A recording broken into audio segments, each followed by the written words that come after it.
Doctor, YouTube live streaming also started. Maybe if you want to check, you can check. Ajit, doctor.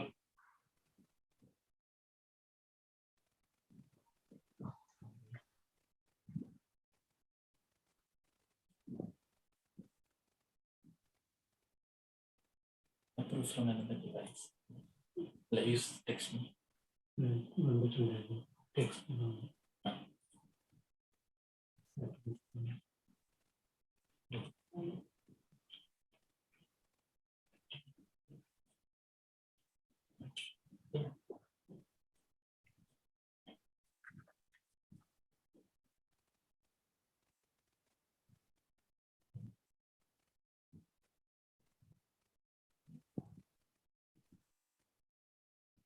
Hello. Hello, welcome. Extend. Leave me. Got it.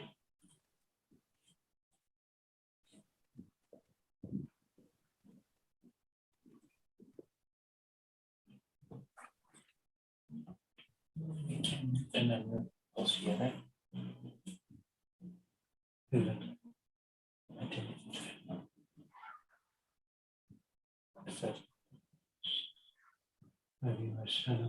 Dr. Ajit.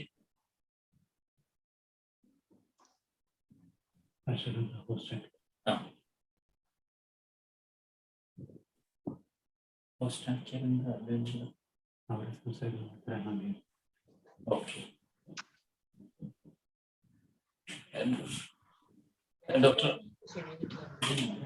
Ajit. Hello, yeah, Indu. Dr. Ajit, you need to call Krishna Kumar doctor and tell him to log in from the new link. Okay, So we can.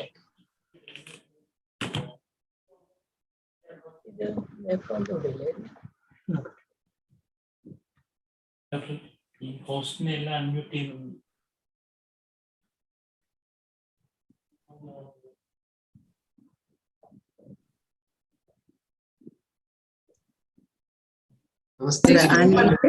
Namaste, Dr. Prasad. How are you? I'm fine. I'm Sugale. സുഖം തന്നെ.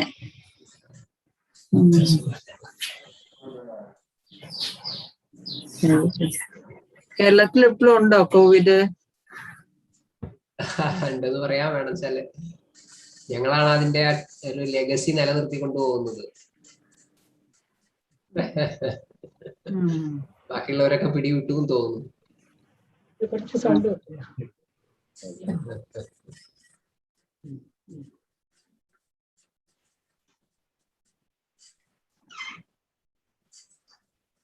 ചെന്നൈയിൽ practice ഒക്കെ എല്ലാം ഒരു back to normal ആയില്ലേ മാം? Covid ടൈമിൽ ഞങ്ങളുടെ practice ഞങ്ങൾ നിർത്തിയില്ല. കേസിന്റെ പാറ്റേൺ ഒക്കെ എല്ലാം പഴയ പോലൊക്കെ തന്നെ ആയില്ലേ? ജനറൽ കേസ് ധാരാളം വന്നു തുടങ്ങി. അതെ അതെ, അവിടെ എങ്ങനെയല്ലേ? അതെ അതെ, ഇവിടെ എല്ലാം ഒരു ഓൾമോസ്റ്റ് ബാക്ക് ടു നോർമൽ ആണ്. എല്ലാത്തരം ആളുകളെയും നമ്മള് കുറെ നാളായിട്ട് ആകപ്പാടെ ഒരു സെക്കൻഡ് ലോക്ക്ഡൌണിൽ കുറച്ച് ദിവസം മാത്രമേ അടച്ചിടേണ്ടി വന്നുള്ളൂ, സ്റ്റാഫിന് വരാൻ പറ്റാത്തതുകൊണ്ട്. Otherwise everything was normal.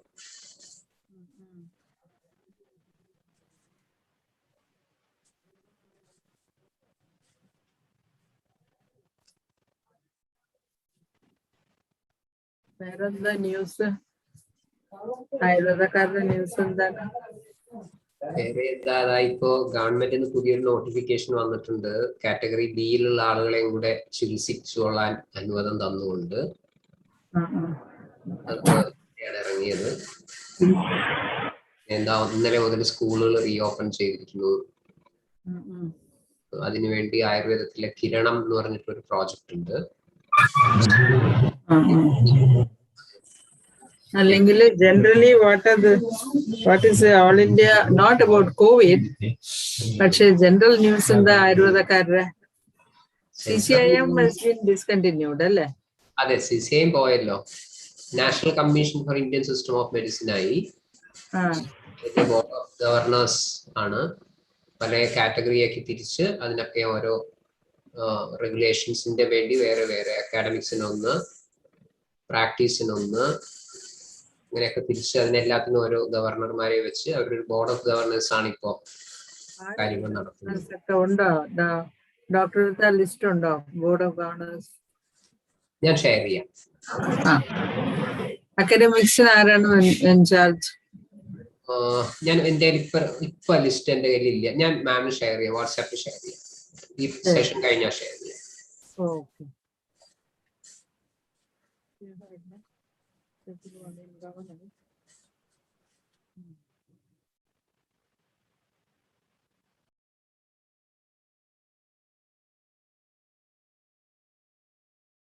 Yeah, good evening.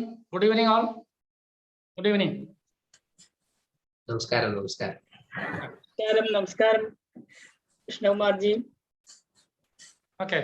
Thank you. We want to remind the High Commission.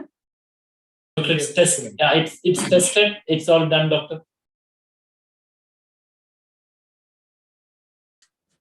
So he will join. Yes, doctor. Yes.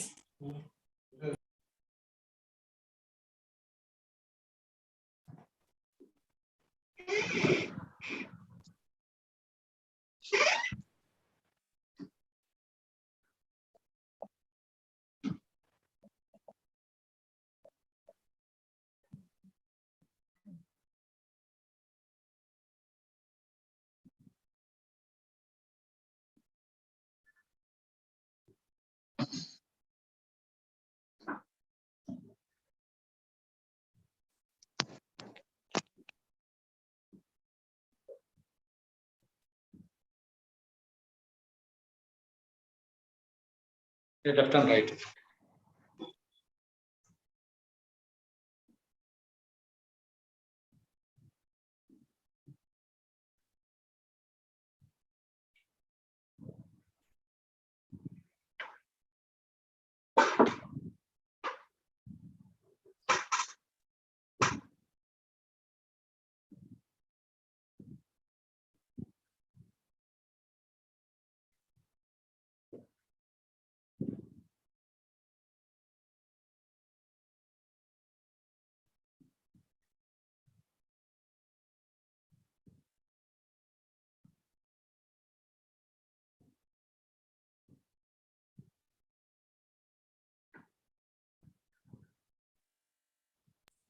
Dr. Varsha, you need to unmute yourself.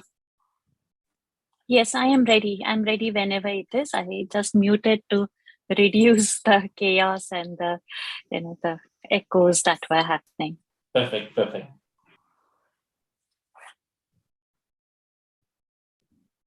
Maybe you can start now, doctor. Sure. Namaste, everyone. Happy Ayurveda Day. Happy Dhanteras, Dhanatrayadashi. Dhanvantari Jayanti, when Lord Dhanvantari appeared in the Samudra Manthana with the fight between the Suras and the Asuras. Both are in us, the evil and the good. And it's like the English saying goes, which wolf you feed. So let's choose to feed the Sura part of us.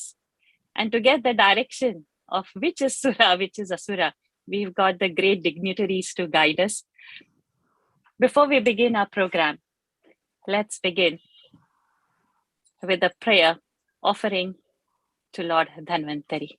Hold your spine straight, close your eyes, take a deep breath in and exhale.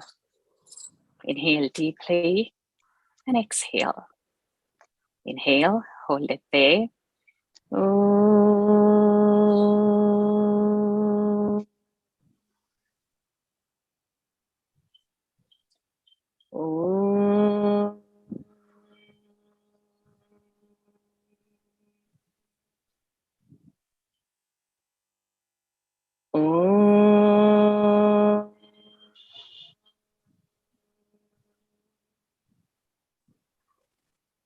Om Namami Dhanvantarim Adidevam Surasurair Vandita Pada Padmam Loke jararuk bhayamrityunasham Dataramisham vividhaushadhinam. Om Shanti Shanti Shanti.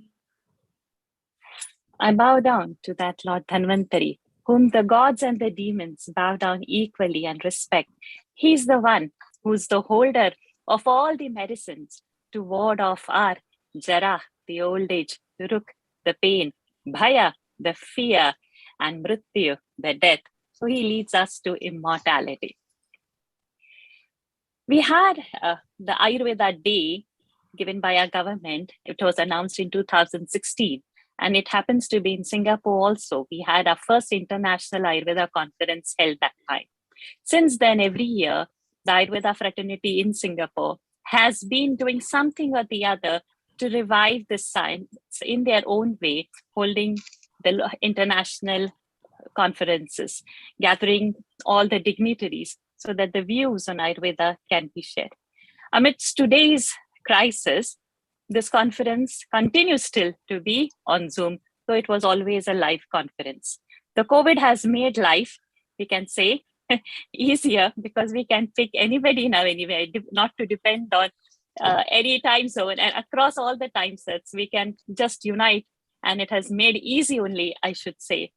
So this platform we use like this and still do the work what we have to do. Without much ado, we have got dignitaries to speak on this current topic of COVID.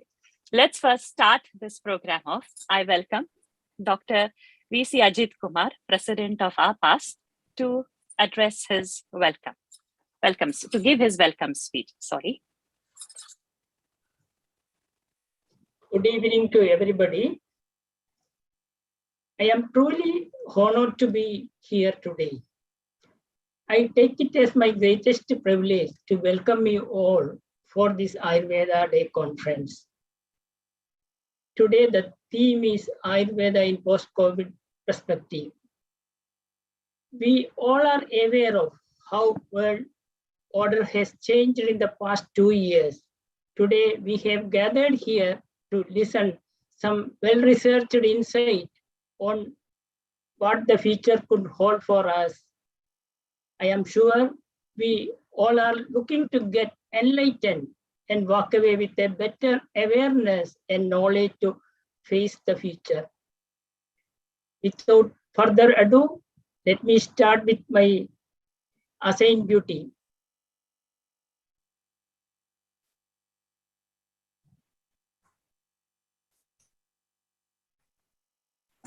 To welcome you all. First and foremost, we have someone who need no introduction here. Like his predecessors, he has been a pillar of strength and inspiration to the Ayurvedic community in Singapore.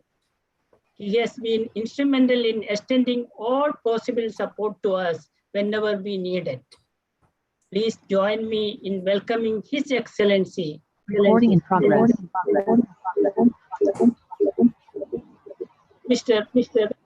P. Kumaran, High Commissioner of India, Singapore. High Commissioner of India will just soon join you, sir. Please. And next we have Dr. Girija, Chief Physician, Sanjeevani Ayurveda, Chennai, an epitome of dedication and documentation of data and servant made. Dr. Girija is a true torchbearer of Ayurveda research and practice. All those breakthrough of research in Ayurveda had done in COVID time. We could not have done it without you, Doctor. On behalf of APAS, I welcome you, Dr. Girija. Next, I would like to welcome Dr. Mr. Prasad, Director of Sunetri Ayurveda Ashram, who is joining with us here today. As an icon in the field of Ayurveda in Kerala, it will take a while to go listing down his contribution and achievement. I am sure we all are here waiting for his speech filled with authenticity and wisdom. We are blessed to have you, Dr. Prasadji. My association with Dr. Krishna Kumar is day back to my college days. After knowing him, his brilliant prospect in the campus, I fortunate enough to see him achieving great milestone, and now he is a professor and head of the department of Agada Tantra at MBR Ayurveda College, Kannur. Kannur is my hometown too, and that makes this welcome very special to me. I am so glad to have you here, Doctor, and welcome you at this great gathering. Last but not least, I welcome you for the special occasion. I want to say we are all far away physically, but we are united at the goodness of Ayurveda. Thank you. Thank you for everybody for your great presence. Thank you.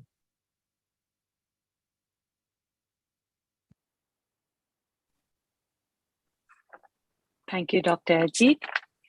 Now it's time to hear from our special guest, the inaugural speech.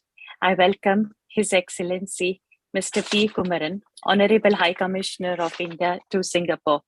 A calm and approachable personality, I must say, who even last week has conducted the counselor camp, even it was a weekend, so that his nature to help people in distress, the detailing that he does and the extra mile that he goes to help people, and his organized and the most compassionate way to carry out his duty without any fuss.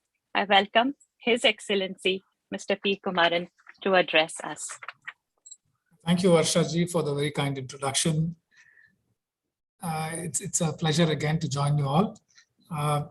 Let me first acknowledge the presence of Dr. T.S. Krishna Kumar, Professor and HOD, MBR Ayurveda College, Kannur. And of course, our own friends and colleagues here, Dr. V.C. Ajit Kumar, President APAS, and to yourself, and to Dr. Girija, Chief Physician, Sanjeevani Ayurveda Vaidyasala, Dr. M. Prasad, Dr. Lakshmi Nair, and of course yourself, Dr. Varsha. Good evening, namaskar to all of you. And let me start by wishing all of you Diwali greetings and best wishes.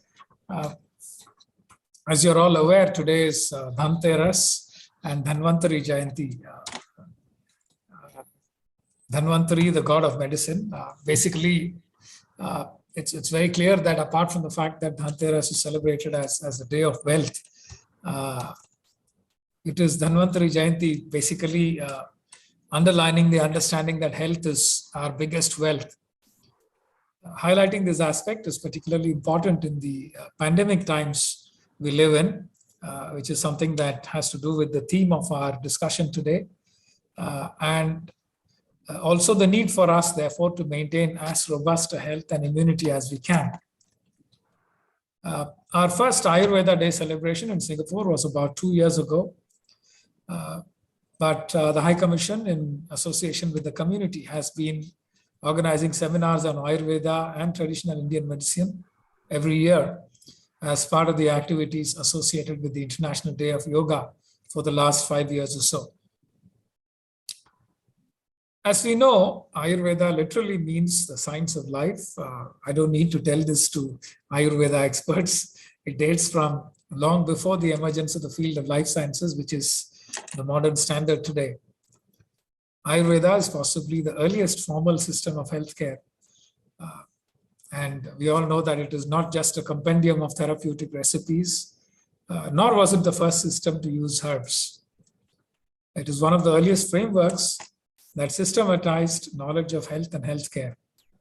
Its framework is not only self-consistent, but it also uses cause and effect arguments very effectively to correlate manifestations of sickness, its causes, and the treatments that work against it. When this framework was developed in ancient India, many of the modern ideas in biology and medicine had not yet emerged. Yet, Ayurveda offered effective treatments for many disorders, particularly those with multiple causes. For some degenerative diseases, most Indians consider it to be the treatment of last resort. We've seen it so many times. There is a general belief that when all other treatments fail, Ayurveda may still succeed, and it does in many cases. Ayurveda's holistic approach, whether for healthy individuals or for diseased ones, remains unparalleled. Prevention of disease and promotion of health and well-being in general is the main aim. In India, we've had a long and great tradition of saints and hermits who have evolved the basis of indigenous systems of healthcare, such as Ayurveda, Yoga, and Siddha. Over time, we also interacted with different civilizations and assimilated ideas from other systems of medicine as well. According to Ayurveda, health is balanced when all three doshas, or bioenergy, and Agni, or metabolic processes, are balanced and excretions are in proper order. When the Atma and the Mana are in harmony with internal peace, swastha, or optimal health, is achieved. Ayurveda thus recognizes that good health is a comprehensive state of physical, mental, and social well-being, and not merely the absence of disease or disease or infirmity. The Ayurvedic Dincharya, or daily schedule, helps to bring about peace and harmony in one's life. Ayurvedic daily life routines are meant to enhance the total health of a human being, both mental and physical. Indian systems of healthcare, like Ayurveda, believe in a harmonious relationship with nature. These systems try to create balance and preserve health through eco-friendly practices and sustainable sourcing of medicinal herbs. This approach is particularly relevant at a time when the climate change debate is picking up, particularly these days when the COP26 conference is going on, and a lot of governments are coming up with new commitments and new approaches to deal with climate change and sustainability in general. Unfortunately, the real potential of Ayurveda is untapped because of a number of reasons. These relate mainly to inadequate scientific scrutiny and concerns regarding standards and quality. If we can find ways to address these issues properly, I'm sure Ayurveda can provide modern solutions to many more health problems all over the world. Current systems of medicine have strong and effective diagnostic tools that allow us to screen and detect disease early. The use of technology in healthcare has the potential to reduce barriers to accessing care and improve our understanding of disease patterns. However, we do not need to look beyond. We need to look beyond providing healthcare and engage in the pursuit of good health, a combination of physical and mental well-being. I would argue that we need an approach that combines the best of the knowledge and tools that modern medicine provides, along with the age-old methods of traditional medicine, to derive optimal benefits for mankind.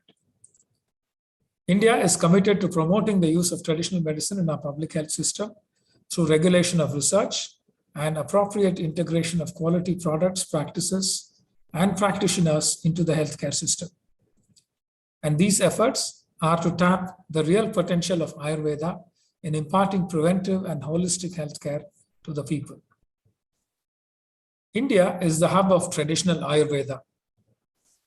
It has expanded globally, gaining significant popularity, including in many developed countries. One reason for this is the dramatic increase in the number of people with non-communicable diseases, such as heart disease, cancer, diabetes, and mental disorders.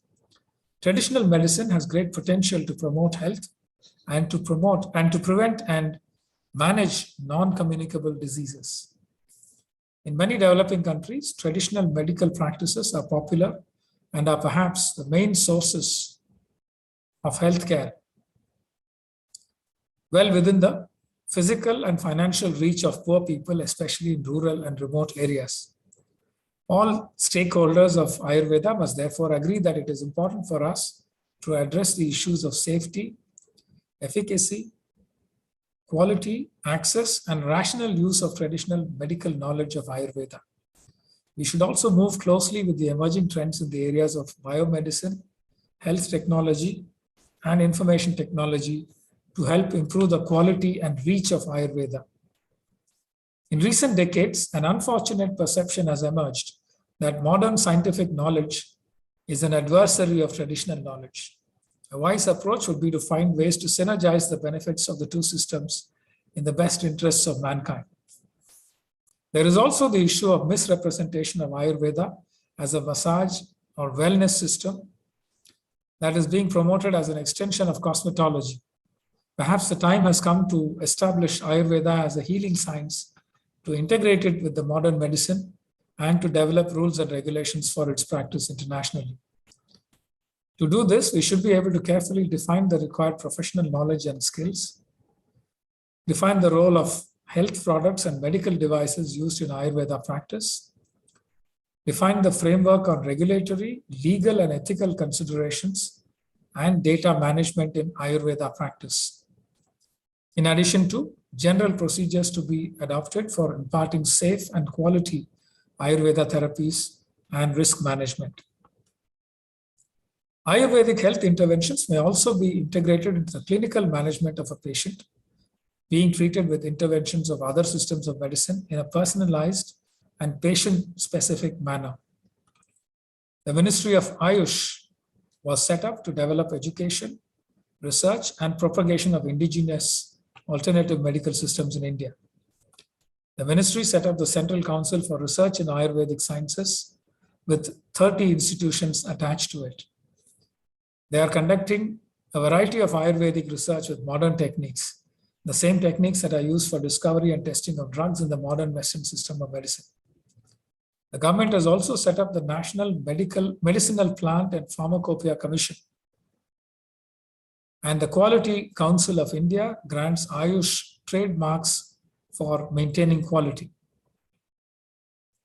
We have 4 national level universities, 700 undergraduate colleges, 212 postgraduate institutions, and 4,000 hospitals in India that are dedicated to Ayurveda and other traditional systems.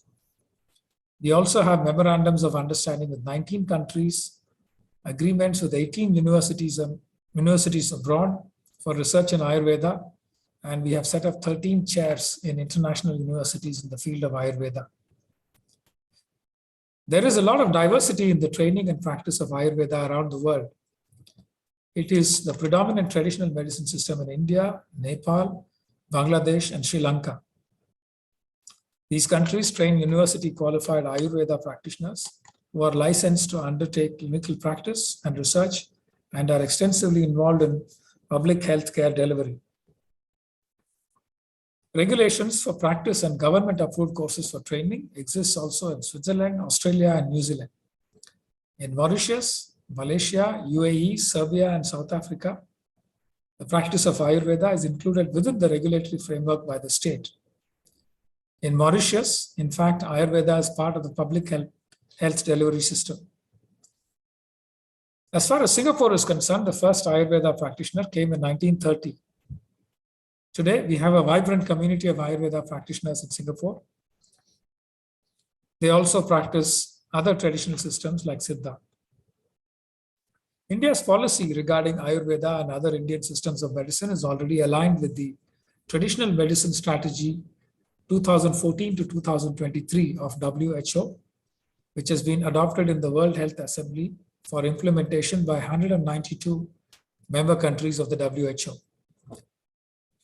The WHO strategy contains detailed information on methodologies for harnessing the potential contribution of traditional and complementary medicine to health, wellness, and person-centered healthcare. To bring uniformity to the training and practice of Ayurveda, to ensure its safe and effective utilization in the member states, the WHO is developing a document on benchmarks for practice in Ayurveda. This document will help provide guiding principles to establish and regulate safe and effective Ayurvedic clinical practice in the member states. The goals of these documents are to foster regulated practice in Ayurveda, and also support integration with other health systems aimed at achieving health-related sustainable development goals and universal health coverage. In conclusion, I would like to say that with the kind of popularity that Ayurveda seems to enjoy in Singapore, the High Commission would be happy to be a part of any initiative to undertake prospective and retrospective studies and randomized controlled trials with the ultimate aim of moving towards getting approvals to formally recognize and regulate Ayurveda. Thank you very much. Namaskar. Namaste, His Excellency. Thank you for such a wonderful support and such insights that you have given, truly encouraging us to work still more harder so that we establish fully in Singapore with Ayurveda. Thank you. Before we go to start with the speakers, I would request the speakers that there will be questions put to you across. Apart from the chat group, there is also a Q&A group. You already see one question popping. So I would also request our viewers, if you are posting a question, post to whom you are addressing it to. And if the speakers don't see whom it is addressed to, you please feel free to answer those queries so that we can maximize our time. And then towards the end, take few questions only, but maximum questions can be answered. So already there's like a Q&A one, you can see something that is popped up and it shows number 1. So you can please answer those questions while the conference progresses in its own way. Thank you. So let's begin this. We have now our first speaker, Dr. Girija. She is the chief physician of Sanjeevani Ayurveda Vaidyashala in Chennai. It's been 40 years of her practice and more that she's heading this place and treating successfully a large number of Ayurveda patients along purely on Ayurveda lines. She is consultant to Health System Development Project of Government of Tamil Nadu. She has been consultant and trainer to Reproductive and Child Health Program of Indian System of Medicine of Government of Tamil Nadu. She has been a consultant to Tamil Nadu government for mainstreaming of Ayurveda. She has authored Tamil book and also contributed in magazines, journals, newspapers on diverse topics in Ayurveda. She was conferred Best Doctor Award in December 2012 by Tamil Nadu MGR Medical University. Dr. Girija has been practicing Ayurveda under the name Sanjeevani Ayurveda Yoga Center for past 22 years, with the firm conviction about the efficacy of applying Ayurveda only for all chronic and acute cases. She heads a team of young Ayurveda doctors. She is consultant to Tamil Nadu government in Health System Development Project. She has trained around 2,500 village health nurses in maternal and child health using Ayurvedic practices. For the sake of that, she developed a kit containing 50 drugs consisting Ayurveda and Siddha medicines along with the manuals. Her strong voice against the use of episiotomy through the newsletters published by Sanjeevani Ayurveda Foundation reverberated in Tamil Nadu public health arena, and hence its senseless usage is brought to a nil at the Institute of Public Health. An English book titled Jeevani, Ayurveda for Women, authored by her, was released in 2013. She hopes to establish an Ayurveda center, which will be a home for all the 8 limbs of Ashtanga Ayurveda. I invite her for her topic on positioning Ayurveda in public health domain, a pandemic experience. Dr. PLT Girija.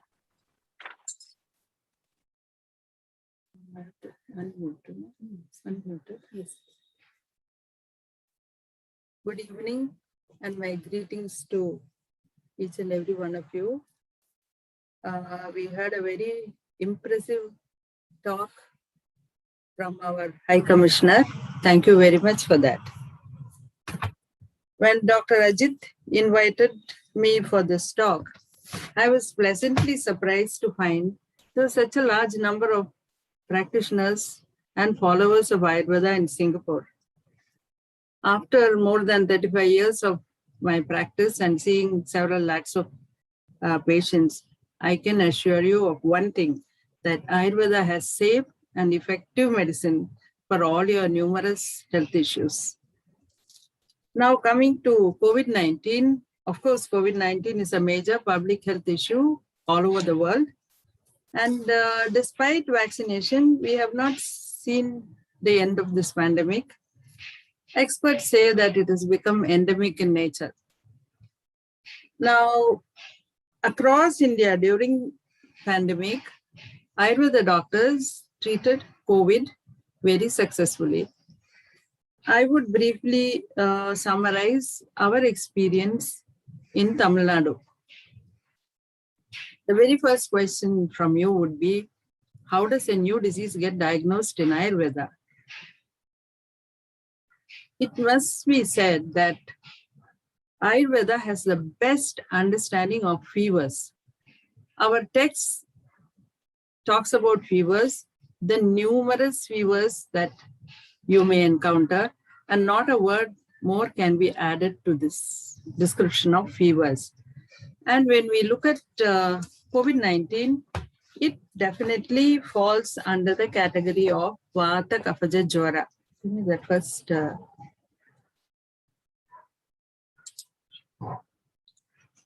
The first, no. Ma'am, you need to allow us to screen sharing, ma'am. Can you please allow us to share the screen? Hello? Hello? Yes, Hari. Yes, ma'am. You can. Done.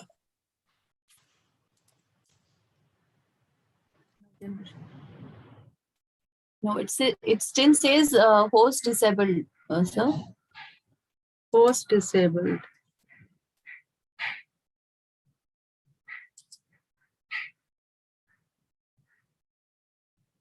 You'll have to allow us to share the screen, please. Done. Yeah. Done. Okay.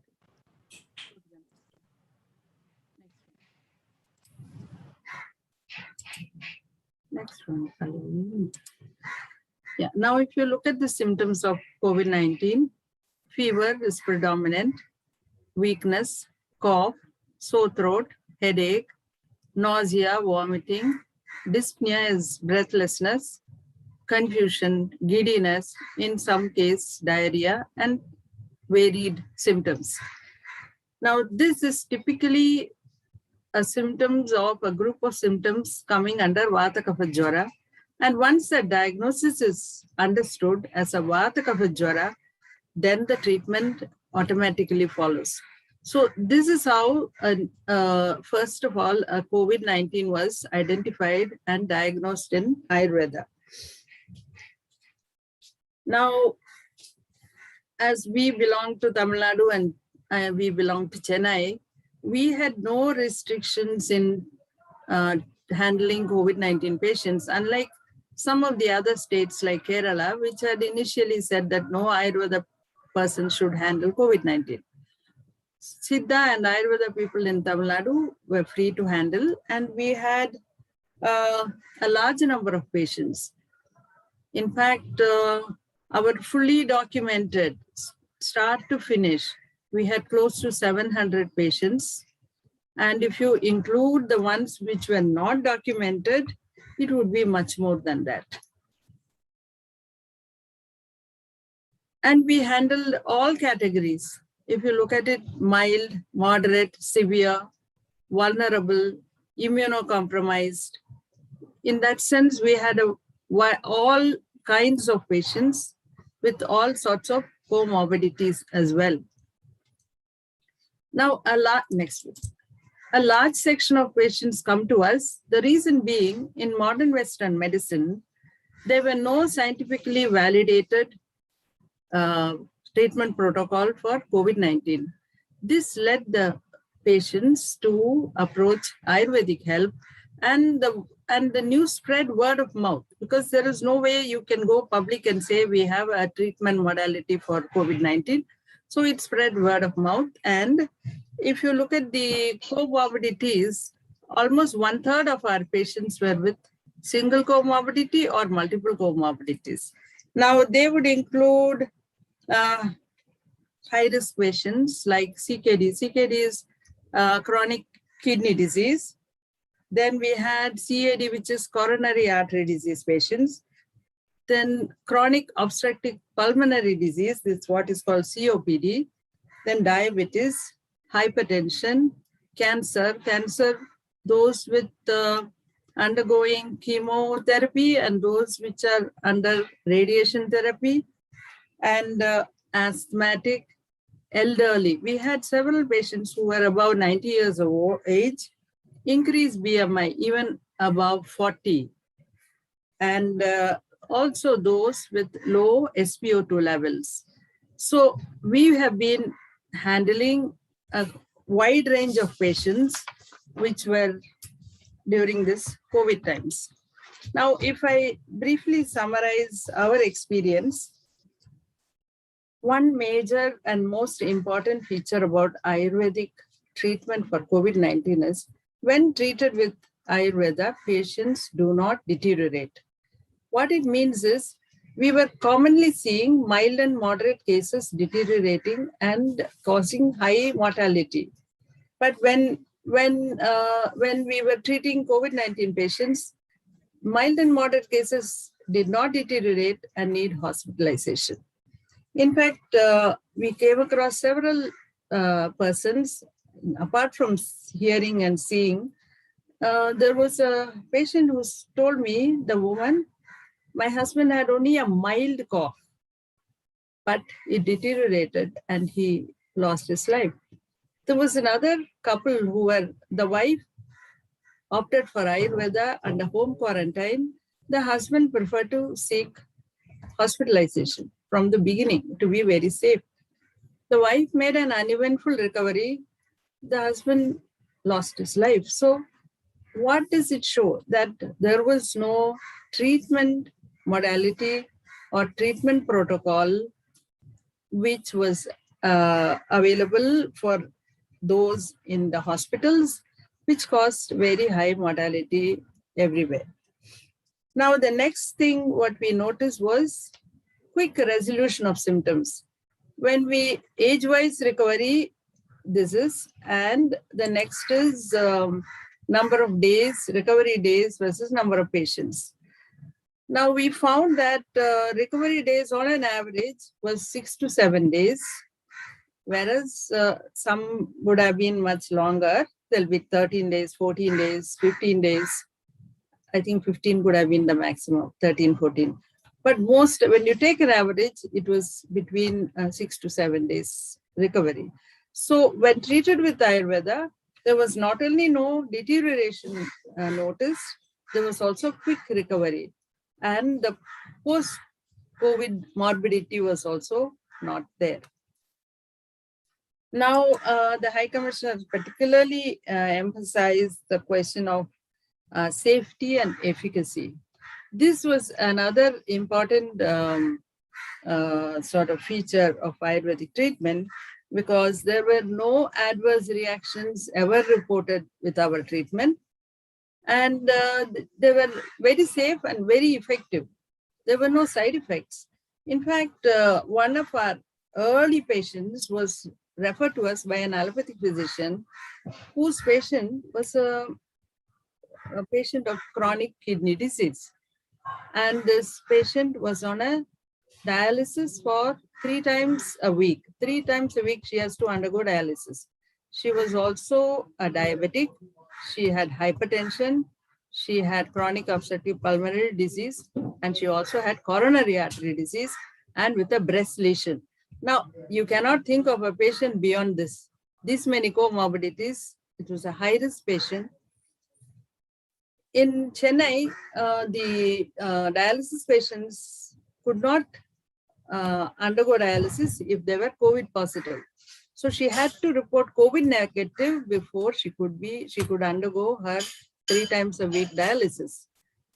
Now the doctor said, if she is sent to the normal hospitals, she will not survive. I'm referring her to Ayurvedic treatment. And this lady made a complete recovery. And even though she missed 3 consecutive dialysis over a period of 9 days, all her parameters were stable and there were no issues. So when you talk about safety and efficacy, even to patients with multiple comorbidities and high-risk patients, the Ayurvedic medicines were very safe and effective. Now, all the patients were treated under home quarantine, and which means it was very difficult. We had to multiple times a day, our doctors had to make calls to the patients. Not only that, we had to reassure them because media was full of news which were not very favorable. So home quarantine, and we were doing several calls, adjusting medication, adjusting diet regimen, and so on. Now, all this means that they needed no hospitalization, they needed no ICUs, they needed no invasive procedures, they needed no radiology. So all this kept the cost very, very low. The cost, if you compare it with what they incurred in a modern medical hospital, it was a minuscule. So this was also a very important point I wanted to bring to your notice. Now, there was another factor, which is once we diagnose, now a lot of people ask us, tell us a medicine for COVID-19. Now, it is not a single medicine for COVID-19. It's not like remdesivir for COVID-19. It was not like that. It was, once we diagnose the case as a Vata Kapha Jwara, then there are a wide spectrum of medication available. So each Vaidya in different places, they were free to choose whatever medicines they were familiar with for Vata Kapha Jwara, as well as what is locally available. So that means there was a huge spectrum of medicines from which you could choose for what is apt for your patient. And also this also gave us an opportunity when we were treating, say, that CKD patients, we had an option to choose a certain type of medicines which is more favorable to her.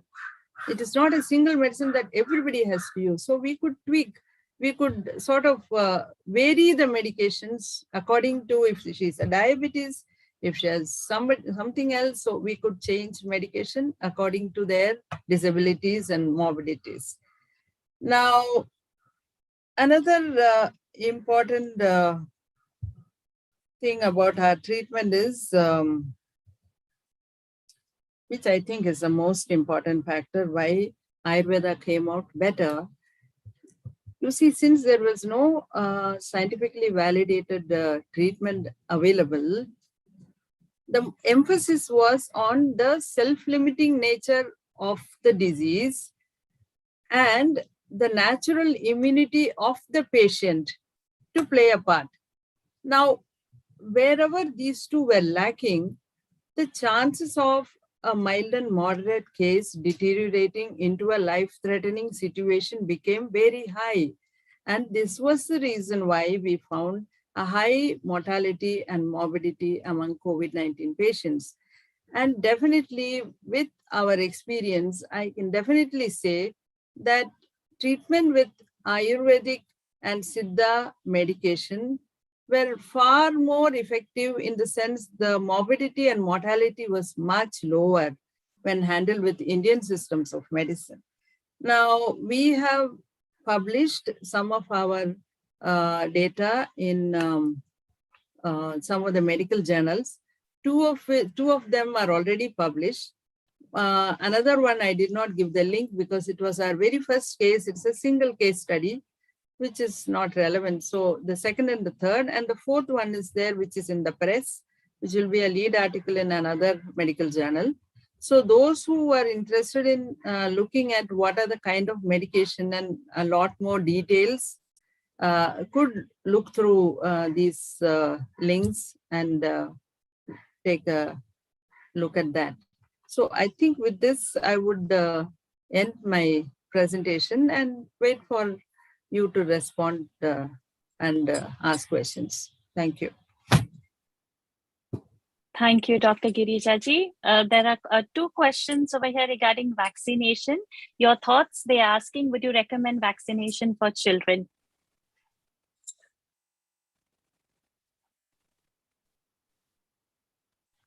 And there's another question along with it, that if yes, what will be the Ayurvedic management for post-vaccination symptomatic management?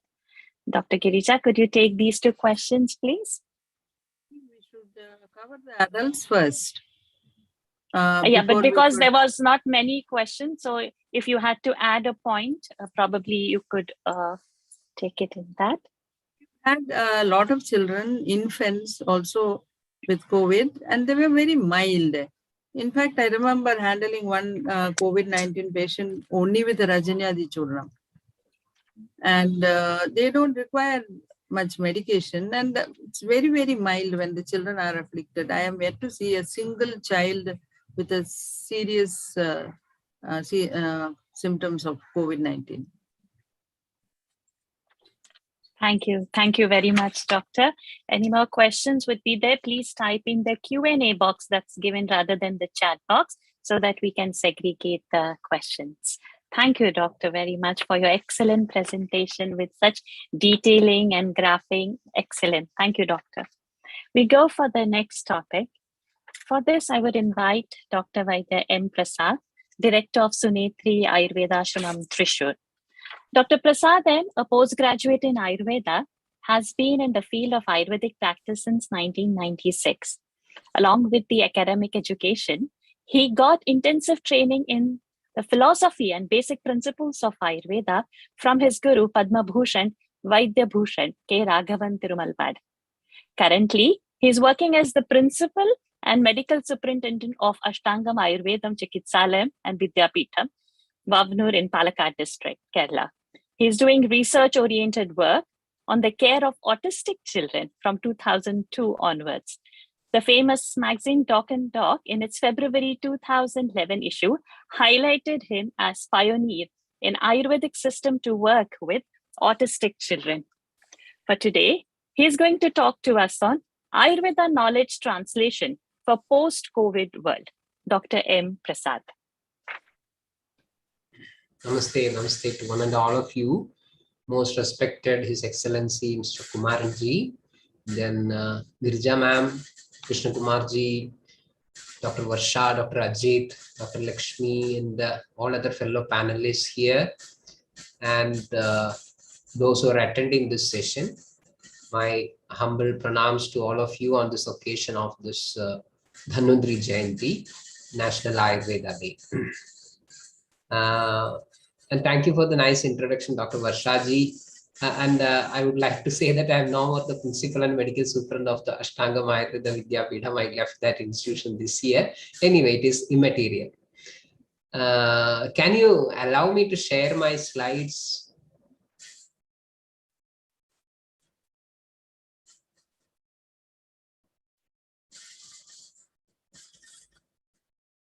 Please make me a co-host. Okay, fine. You're so generous to make me the host. No problem. Let me share my slides. Okay, this is what I'm going to present today. Ayurveda knowledge transfer for post-COVID world. Interestingly, there was a question in the Q&A box that do you think that there will be a post-COVID world in the near future? That was really a nice one. Anyway, I think this post-COVID is used in two sense now. I mean, actually in two different ways these days. Number one, post-COVID is that somebody who has come out of the COVID infection. And number two, post-COVID world, that means a world where there is no more COVID infections. Okay, fine. I think the question was in the second sense. I had answered that question in the Q&A. That means COVID is not the first ever virus which has attacked the human being, and it will not be the last one also. So like any other virus on the earth, we will have to learn to live with the COVID virus as well. So I think We need not go to the level of extolling the COVID virus to such an extent. Anyway, following the descriptions given by respected Girija ma'am, I think I will be focusing on some of the peculiar nature or the characteristics of Ayurvedic system in my first half of the presentation. And second, I'll be sharing something about the so-called post-COVID in its primary sense. So once again, greetings on this National Ayurveda Day. See, there is a shift in general in the COVID scenario and this post-COVID, so-called post-COVID scenario. There was actually, your health is your responsibility. That is one statement which was there in the air from the very beginning of this outbreak of COVID-19. Actually, it was quite scary because it was the collapse of a belief that our health is not our responsibility, but it is the state responsibility, or the responsibility of the the pharmaceutical industry, the companies, the doctors, the hospitals, and so on. So all of a sudden, when this pandemic was there on our doorsteps, all the governments started saying that your health is your responsibility, and we all became quite stranded. And interestingly, there was an unprecedented search for alternatives, unprecedented usage of the word immunity. You see what I have shown in the slide. That is a hand sanitizer which came with a offer that immunity boosting hand sanitizer. See how funny things were at one point of time. Immunity boosting hand sanitizer. And there were many things. Even the peanut candies were sold as claiming that they're immunity boosters. And there was an increased inquiry or search or demand for Ayush, Ayurveda, Yoga, Unani, Siddha, and homeopathy. Actually, this has created a lot of issues all around in the so-called Western medical fraternity as well, which is quite interesting. I'm not going to it. Then post-COVID blues, or the COVID blues, many confusions. What is health? People became even quite philosophical that way. What is to say about health? What is healing? There is nothing to help us. So should we go for lifestyle or for medicine?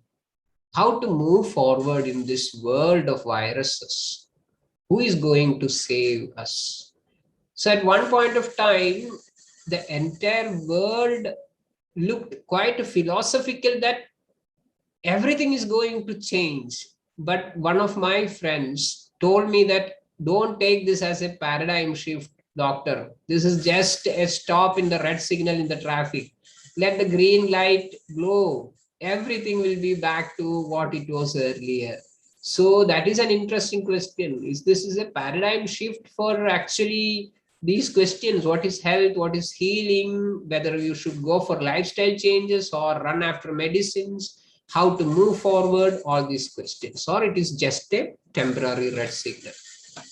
Now, with these questions in the backdrop, let us look at Ayurveda. What is it all about? Why Ayurveda? Why we should talk about Ayurveda? What is so unique with it? And how and where we should talk about Ayurveda? See, Girija ma'am mentioned something about it. Ayurveda actually is a theory-based system. It is not just about a protocol. It is not just about a prescribing guideline. It is a theory-based medicine, theory-based healthcare system. So whatever the issue is, let it be a new Gen 1, which has emerged maybe yesterday or today morning. Ayurveda has got such a beautiful theoretical foundation that it can be sorted out, deciphered, and we can come up with a precise solution for that. That is how, even though labeled as ancient, Ayurveda is or can be considered as the most contemporary system of healthcare. Second is, it is a value-based system. Means it is not just about passive swallowing of medicine, passive taking injections, passive surrender to the ICU, but it is so active. The person is getting involved in the healthcare. So you are supposed to come up with certain shifts in your value system. You are supposed to live in such a way that you deserve health. You deserve healing. So there are many things. I'm not going to the details. Basically, it is a value-based system, and as a natural outcome, it is a behavior-centered system. What we are all asked when you are going for an Ayurvedic treatment is that you have to have changes in the behavior. With continuing in the unhealthy behavior, you cannot deserve health. By continuing to be in the wrong behavior, antisocial behavior, you cannot deserve health. You cannot claim health. Even if you have the best so-called hospital facility, medical technology, infrastructure around, and you are affordable. I mean, you have the capacity to purchase all these things. And ultimately, it is talking about health intelligence. How an intelligent person should live so as to be healthy. How an intelligent person should behave so that he can come out of the disease condition safely and swiftly. So this sort of an outlook is what Ayurveda is presenting. And another important point is Ayurveda is basically a pro-host system. These days, we are all bothered more about the guest factors, the bacteria, the virus, the fungus, or X, Y, Z, who are all guest factors who are supposed to attack us. So with the changing guest factor, you will have to change the strategy. You will have to find out new weapons, new attacking tools. But Ayurveda proposes a pro-host system. Keep your house in order. Keep your doors intact. Keep your gates well kept. So it is more about the innate capacity of the host, the individual in total. So that way, even though there can be general guidelines, we consider every person as unique. And we are talking about, we are thinking about, we are looking into the engagement between a person and his living environment. How this can be made healthy, how this can be modified for a healthy living. Now coming to health, it is not just about your capacity to purchase more and more medicines and supplements. Health is regarded as a positive expression or experience resulting from proper engagement with the seasons. You have to live according to the seasonal peculiarities of your time, your space. Engagement with the sensory objects. How respectfully you are utilizing your sensory organs. How respectfully you are dealing the unique gadget that you're having, that is your body. And also the proper actions related to the physical, mental, and verbal planes, which we call as karma. So how do you deliver? So practically, it is an art of keeping a system of systems balanced. Ayurveda, it is all about the art of keeping a system of systems balanced. Yes, as far as health is concerned, the body is supposed to be supported by 4 pillars or limbs. Number 1, aharam, the food. 2, nidra, sleep. 3rd, vyayamam or exercises. And 4th, abrahmacharyam. Abrahmacharyam literally means the sexual act, but contextually it represents control over sensual pleasures, including sex, and emotions like greed, lust, anger, disgust, jealousy, etc. See the beauty. Which medical system will be asking you to control your mind when you are dealing with maybe a chronic ailment like a cancer or a degenerative disease like multiple sclerosis? Same is the case with infectious diseases, epidemics, or pandemic like COVID-19. Actually, more than the pandemic, we saw an outbreak of panic. Everyone was feeling that sense of insecurity.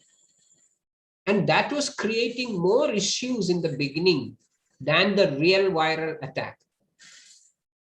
And another important point as far as health is concerned is the importance of natural urges, viveka, like the urge to defecate, the urge to pass urine, urinate, and many other basic urges that a biological system will have. You are supposed to attend them positively and promptly, without which you cannot expect to keep your system healthy. Then I'll speed up. There are 2 halves in Ayurveda, Swasthavrittam and Aduravrittam.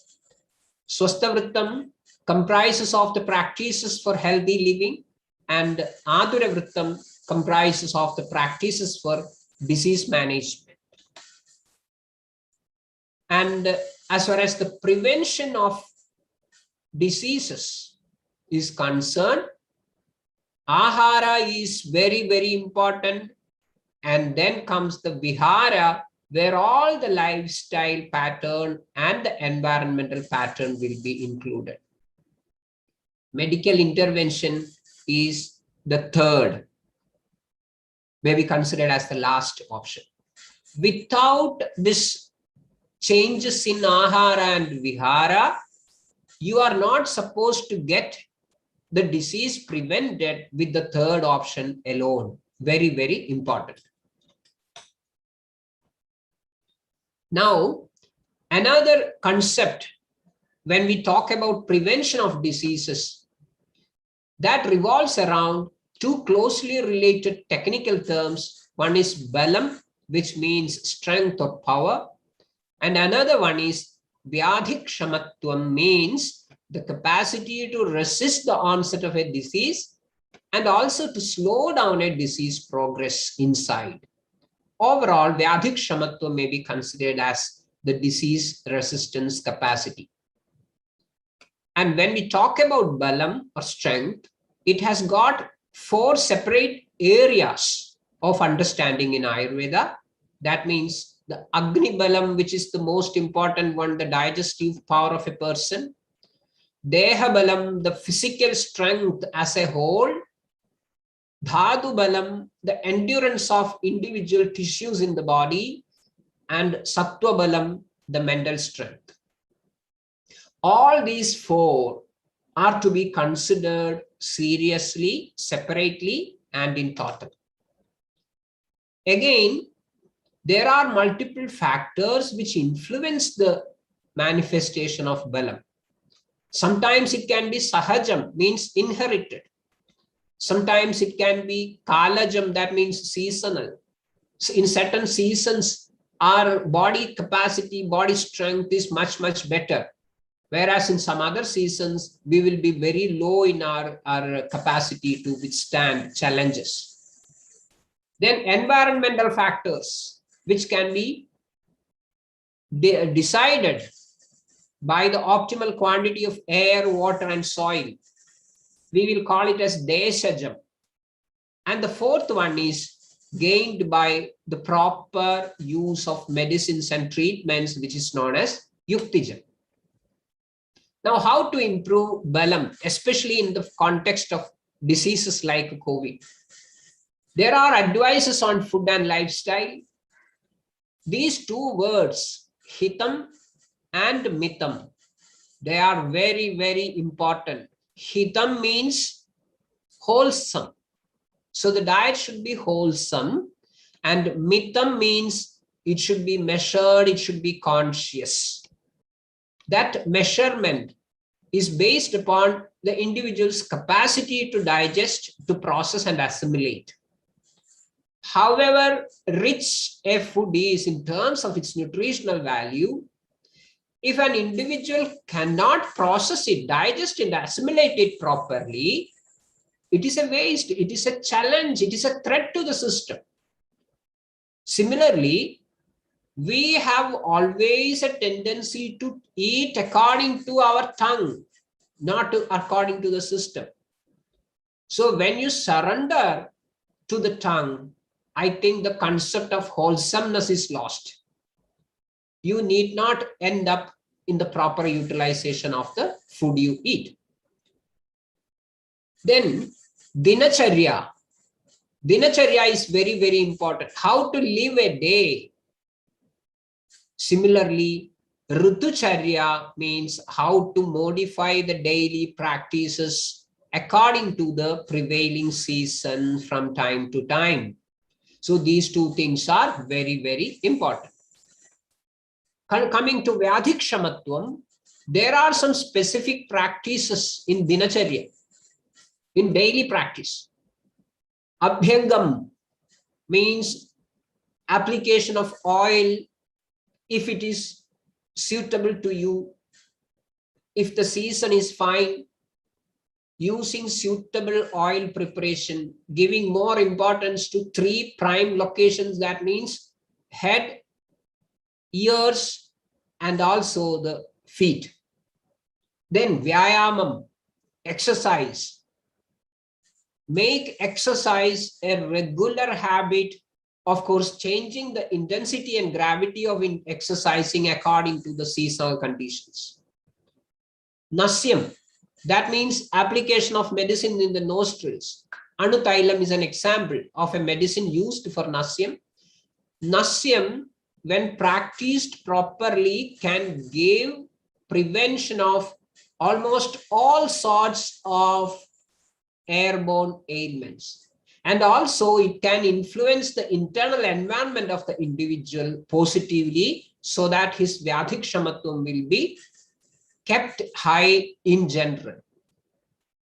Kabala and Gandusha, 2 technical terms, which is nothing serious, but doing regular practice of some sort of a medicated gargling practice. In general, suitable oils are advised, like sesame oil, but in specific conditions, it can be some concoctions or something else. Then Dhupanam and Dhumapanam. It is all about inhalation of medicated fumes. Aparajita is one example. It is proven to prevent many or the most or all of the airborne diseases, and also keep the respiratory tract healthy. Anjanam. Anjanam is an application of medicine in the eyes. Previously, it was supposed or thought to just enhance the visual capacity. But now we know that Anjanam has got many, many other added advantages. At some point of time, we were using Anjanam even to increase the oxygen concentration in COVID cases. Believe me. So that is the potential of certain daily practices which can be done on a daily basis. Now coming to the food, as I mentioned, it should be hitam and midam. It should be timely.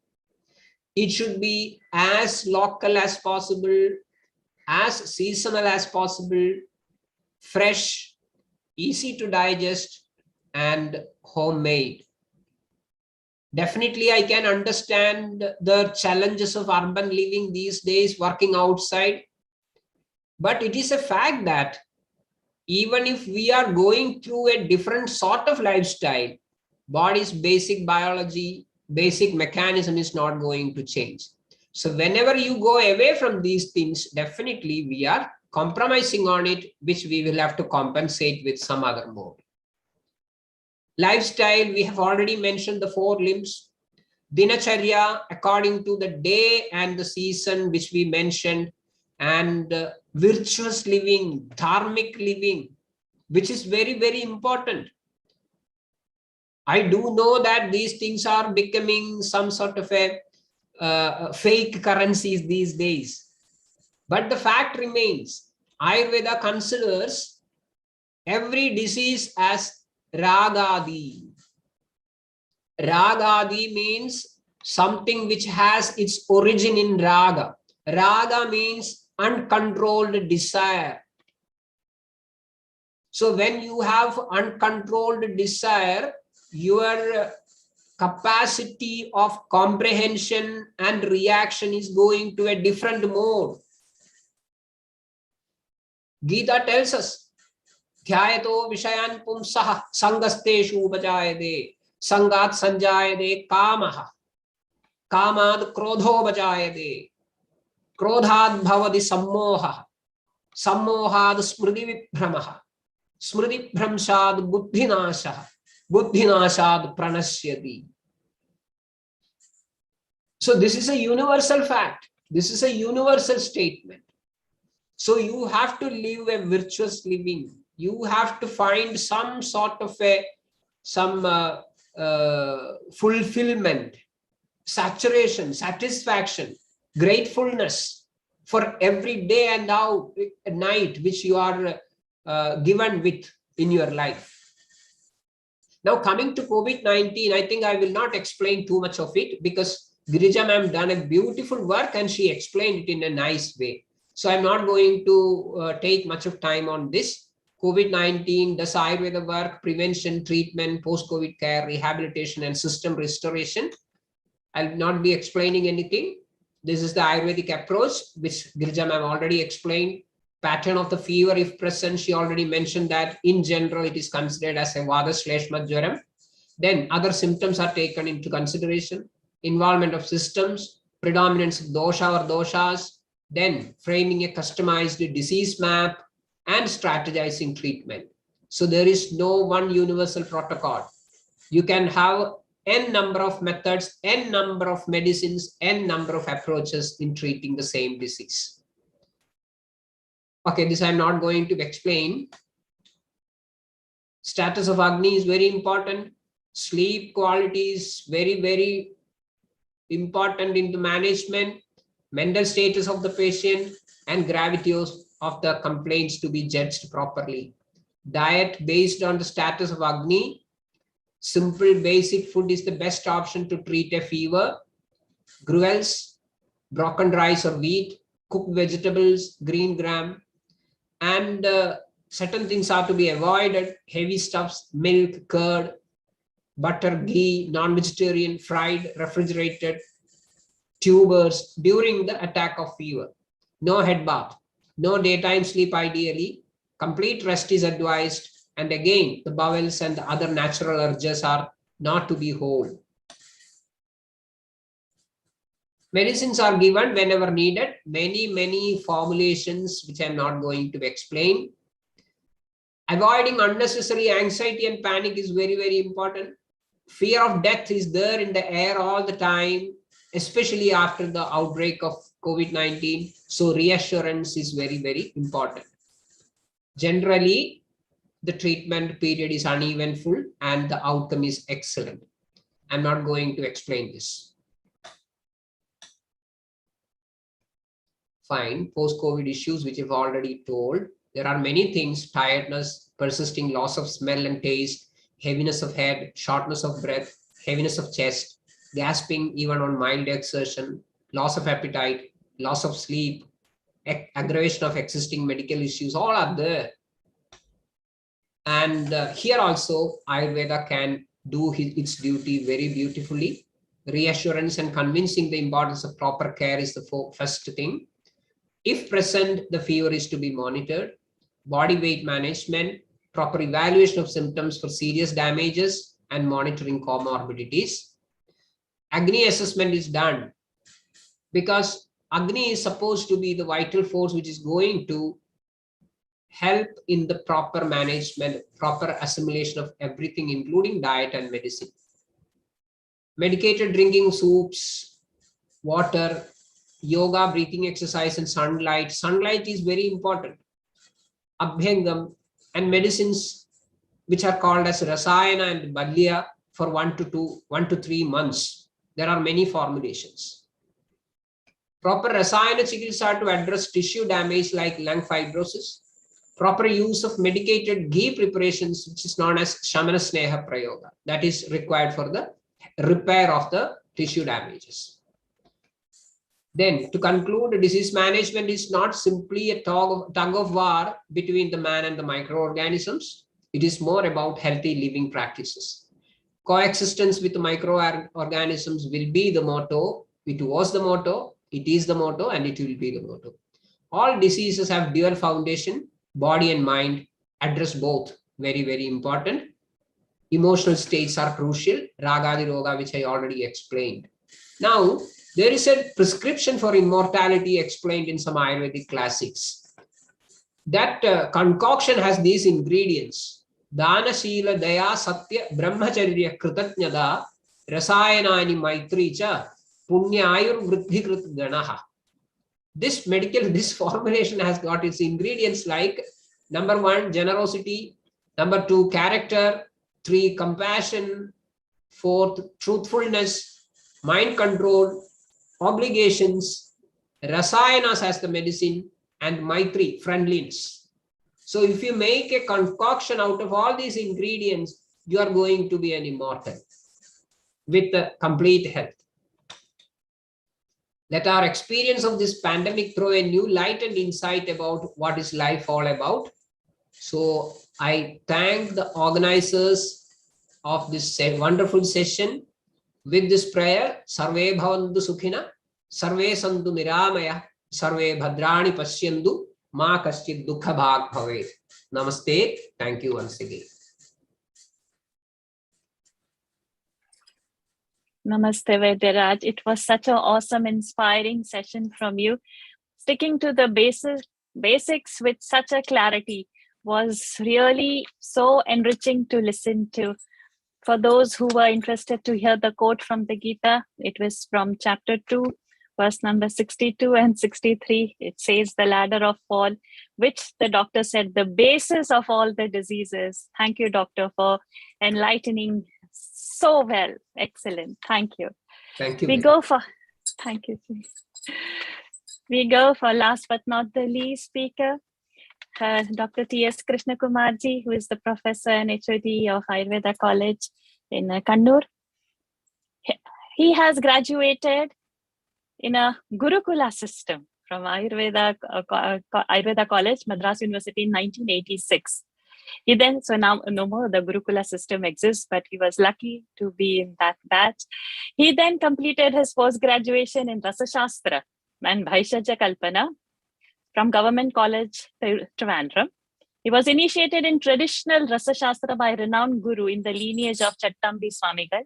He was also initiated into Sri Vidya Sampradaya of Tantrism of Bhaskara Raya lineage. And since then, he's practitioner, 1991, of Sri Vidya. Tantra is said to be the mother of all Indian sciences. Each and every aspect of any Indian science, including Ayurveda, can only be understood with regular practice of Tantra.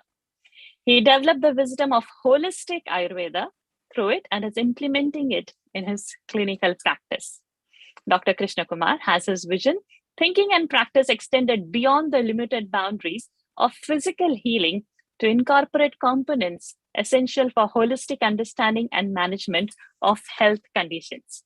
He's planning to facilitate Gurukula system of teaching for his disciples, as it is the best way of imbibing and transferring the knowledge.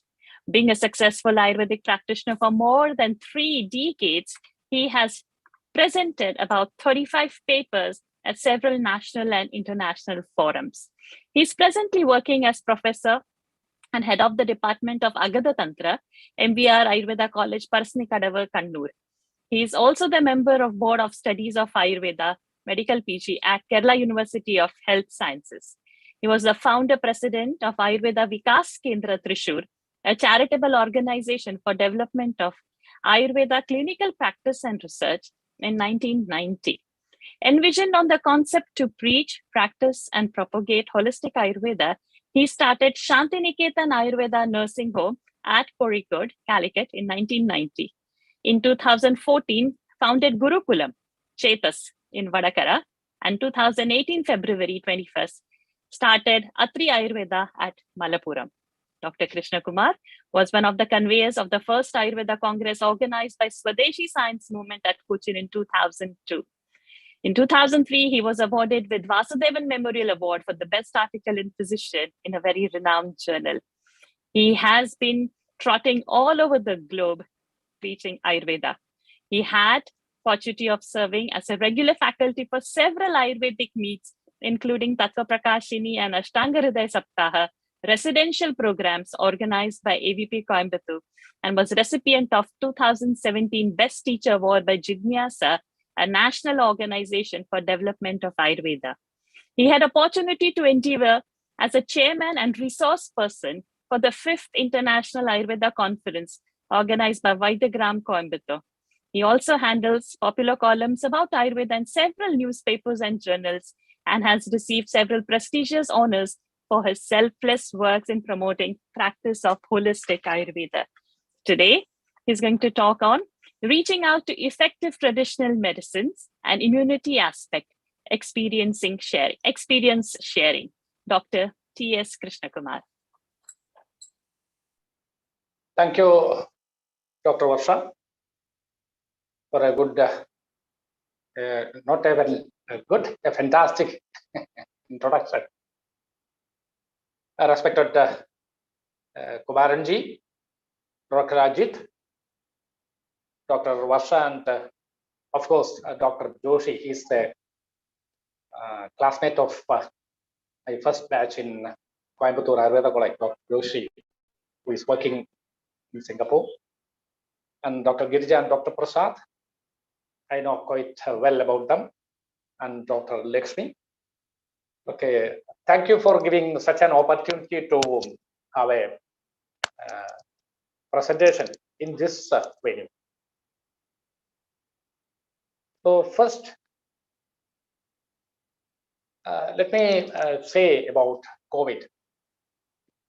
3 aspects I have to say about in this presentation: about the COVID, about the immunity aspect of Ayurveda, and what is the experience which I had from my treatment modalities. So these 3 I want to explain, not with the quotation from the Ayurvedic thing. Everything, every aspect, all these 3 aspects are explained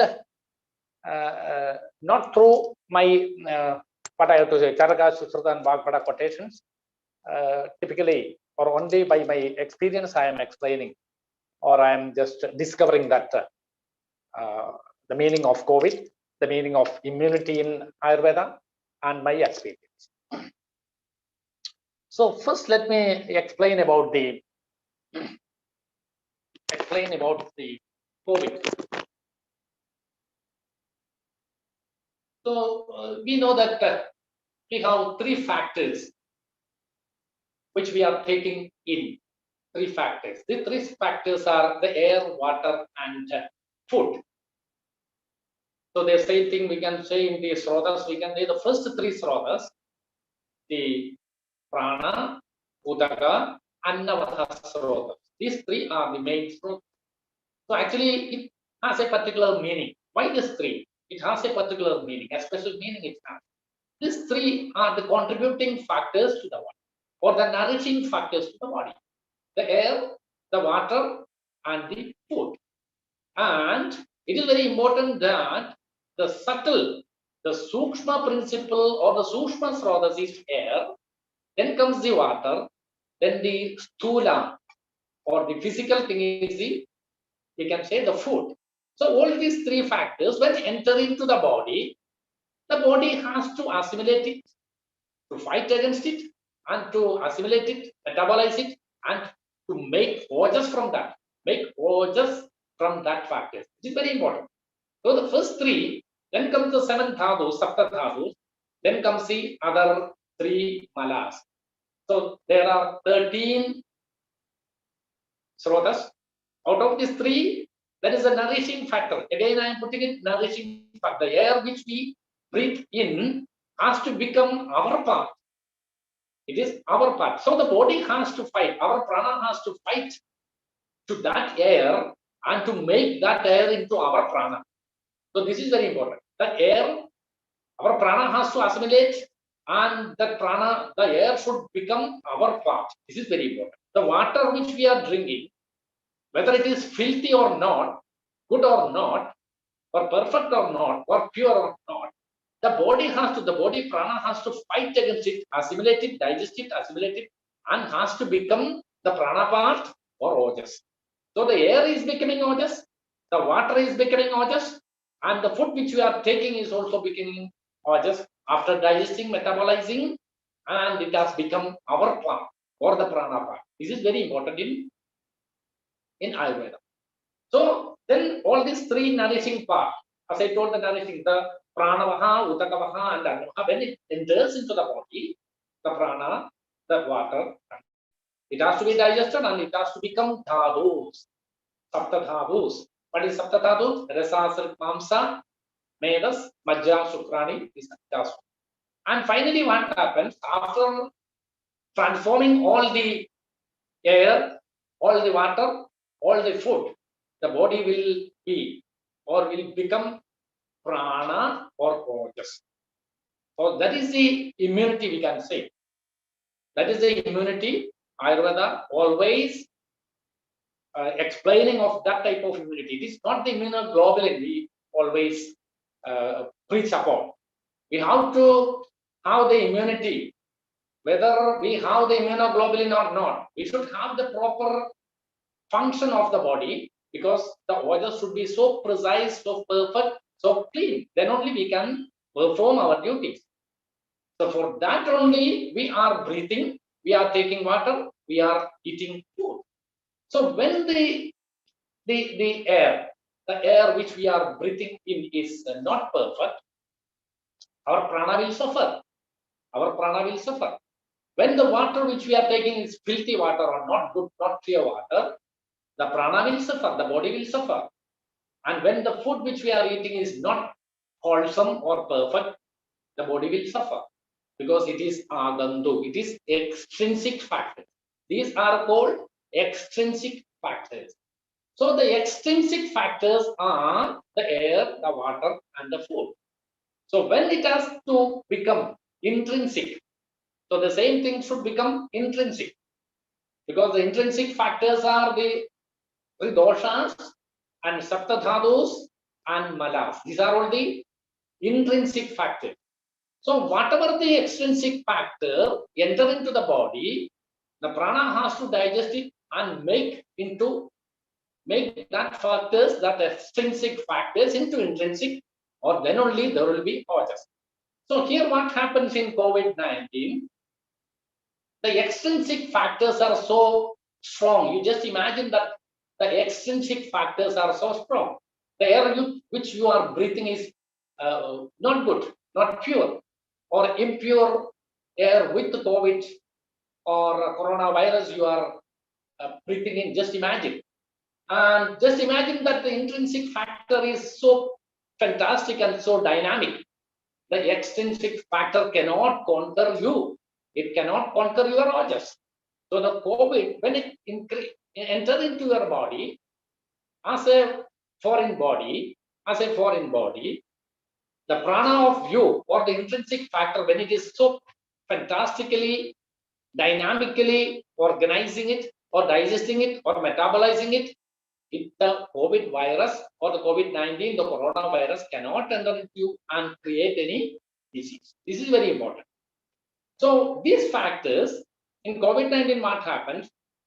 The body factor, the body intrinsic factors are not proper in many of the diseases. For example, they are telling the modern people, the modern allopathic people are telling because of the comorbidities, many of the deaths happen because of the comorbidities.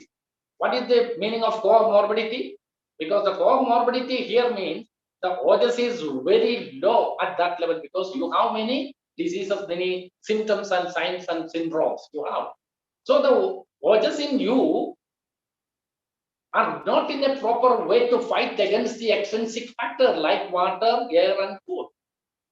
So here in COVID what happens, the COVID-19 virus or the coronavirus will invade and the body cannot fight against it, and it invades first into through the nasal part, and it enters into the lungs, and finally what happens, it enters throughout the body. So here what happens, just to imagine that in Ayurveda, the factor which enters into the body, into the costum, into the digestive system, will slowly digested and will become rasadhatu, rektadhatu, mamsadhatu. The rasa means the first chyle, then the rekta, the blood, then the mamsa, the muscular tissue, like that. All the 7 dhatus are nourished by these external factors. Here in COVID, what happens? The factors, the COVID factor, the coronavirus, when it enters into the body, that will not be digested properly. It cannot be assimilated properly. It cannot be made into ojas, or the air cannot be made into ojas by your intrinsic factor. So the intrinsic factor is not capable of fighting it. The disease happens. The disease originated, or the disease, the physiology will become a pathology. And the COVID virus, when it enters into your first line of system or the first rasadhatu, the symptoms may not be so chronic, or it is not severe, we can say, because the rasadhatu is very near to the costum and it can be easily digested and it won't create much problem. And when it enters into the rektadhatu or the blood stream, and there starts the severity, of the disease, because it is no more the rasadhatu, it is not at the level of costum or in the digestive system, it is becoming the part of you, and the disease is also becoming the part of you.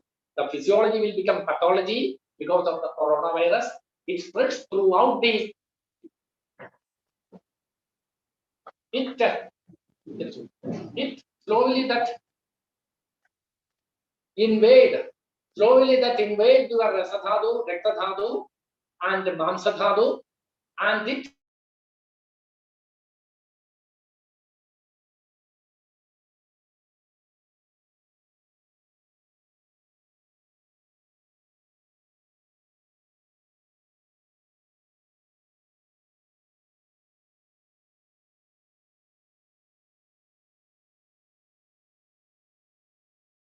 the right will become severe. So this is the condition what happens in COVID-19. This is not only in COVID-19. Just remember that it is not only in COVID-19. It is not only in COVID. In any external factor, or we can say the agandu. This is in Ayurvedic terminology. This is called agandu. Every factor which is external is called agandu. The agandu can create disease, whatever may be the, not the air, not only the air, not only the water, not only the food, even the virus, the bacteria, fungus, whatever it may be, that can create disease if the intrinsic factor or intrinsic factor of view, the doshas, the dhadus, and the malas and rojas, the intrinsic factors are, if it is not well maintained or not properly healthy, then the invasion will be faster and the disease can happen. So this is the condition which happens in COVID-19, and the same thing we can see in Jora. In Jora, what happens? The first, we have to think of the first primary condition by the food, by the water, the amatvam, everything is explained. Then comes the dhadugada jora, and dhadugada jora also we can have very easy cure. When comparing with the first line of treatment in jora, it is not so easy in dhadugada jora. And finally, what happens in agandu jora, in agandu sandadam, sadadam, manyedu, pratigam, chaturtham, this is comparatively easy. And when the vishajam type of diseases and shapajam type of jwaram, shapam, these type of things are external factors. The positive factors are so strong, and if your immunity or the ojas is not perfectly enough to combat with this one, combat with that external factors, that will kill you. That disease, the jwara will kill you. So in Atanga Hridayam, very clearly it is told, the first line of treatment is very easy. Just keep upavasa and don't take food, and don't do much heavy food cannot be taken, don't do any exercise, just do relax and do the upavasa. That first line of treatment of jwara is very easy and can be cured because it is at the level of kota only. When the same disease, the jwara, when it inverts the dhatu, the sasrakam samedosti, the treatment is more complicated. And when it reaches the madhyama roga marga, or when it reaches the shiro hridaya vastyadi three dharmas, the treatment cannot be just by medicines, it cannot be by yukti vyapasaraya, it cannot be sattva even. By the sattva treatment, you cannot cure that type of jwara. And finally, you have to go for the Deva Vapasaraya Chikitsa, where the strongest tools in Ayurveda should be applied. There it is told in Ayurveda that when the jwara reaches the sapta, the seventh dhatu, the Vishnu Sahasranama should be applied, or the Deva Vapasaraya Chikitsa should be applied. So just imagine that the COVID, I'm just coming back to the COVID. The COVID, when it is only up to the nasal passage or into the lungs, it is very easy to cure, when compared with the other systems. So when it goes beyond the costum, that is the first line of affected area is costum. Then comes the dhadus. There you have to be so careful in diagnosing, not only in curing.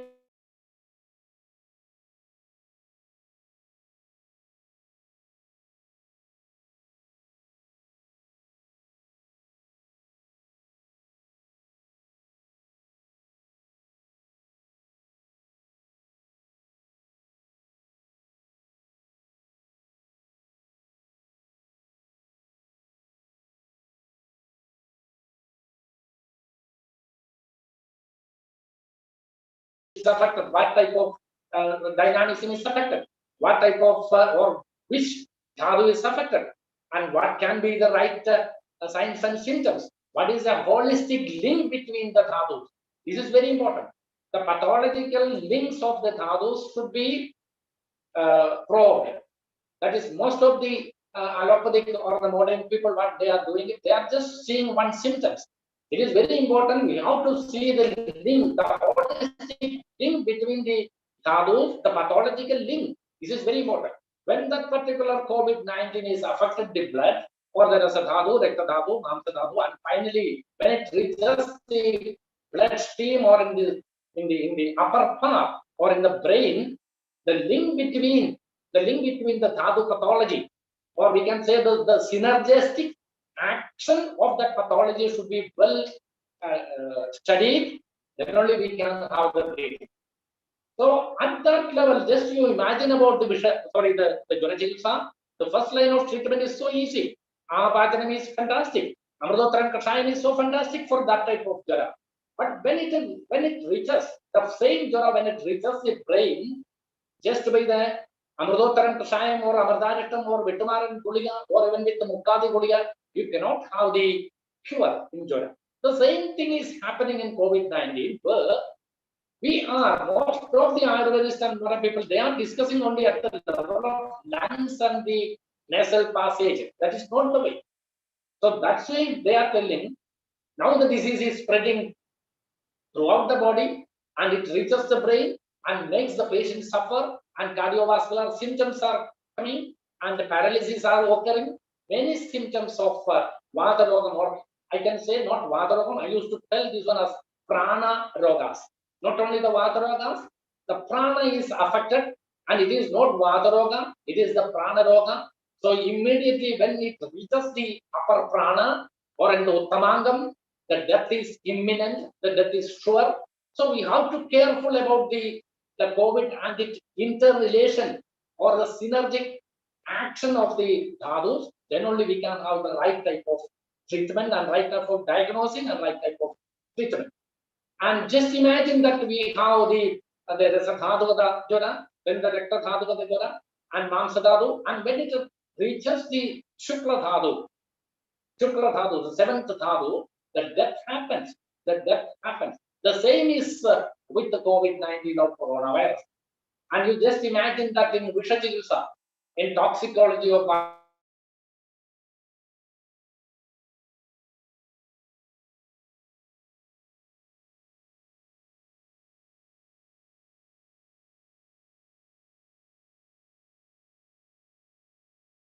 poison enters into you. The Jangamam and the other one is from the plants. So the Jangamam is snake poison and the spider and scorpion. All these things are the Jangama Visham, and the other one is Stavara Visham. According to Ayurvedic terminology, it is Stavara and Jangam. And what happens in Jangama Visham? When it enters into the Rasa Dhatu, the symptoms are not so severe.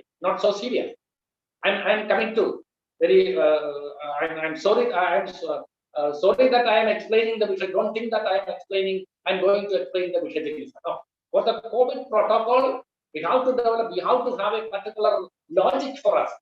So that logic, to develop that logic, when we see that toxicological treatment or the Vishya Chikitsa, we can have the same parallel in COVID also. We can apply the same parallel in same methodology. We can apply in Vishya Chikitsa also. And what happens there in Vishya Chikitsa, the Rasadhatu, the Rektadhatu is the first Vegam, the second Vegam, second Rasadhatu, Rektadhatu Vegam, and Mamsadhatu Vegam, and finally that reaches the seventh Dhatu, and there the usual treatment of the Vilvati Guliga and that Agadam and this Kashayam, that Leha will not act at that level. Why? Because it reaches the Prana and immediately that will kill the body, that will kill the human life, and that will kill. And we cannot wait for Ramabhajanam in Vishya Chikitsa. We cannot wait for Ramabhajanam in Vishya Chikitsa. We cannot wait for a Vamanam for Vishya Chikitsa.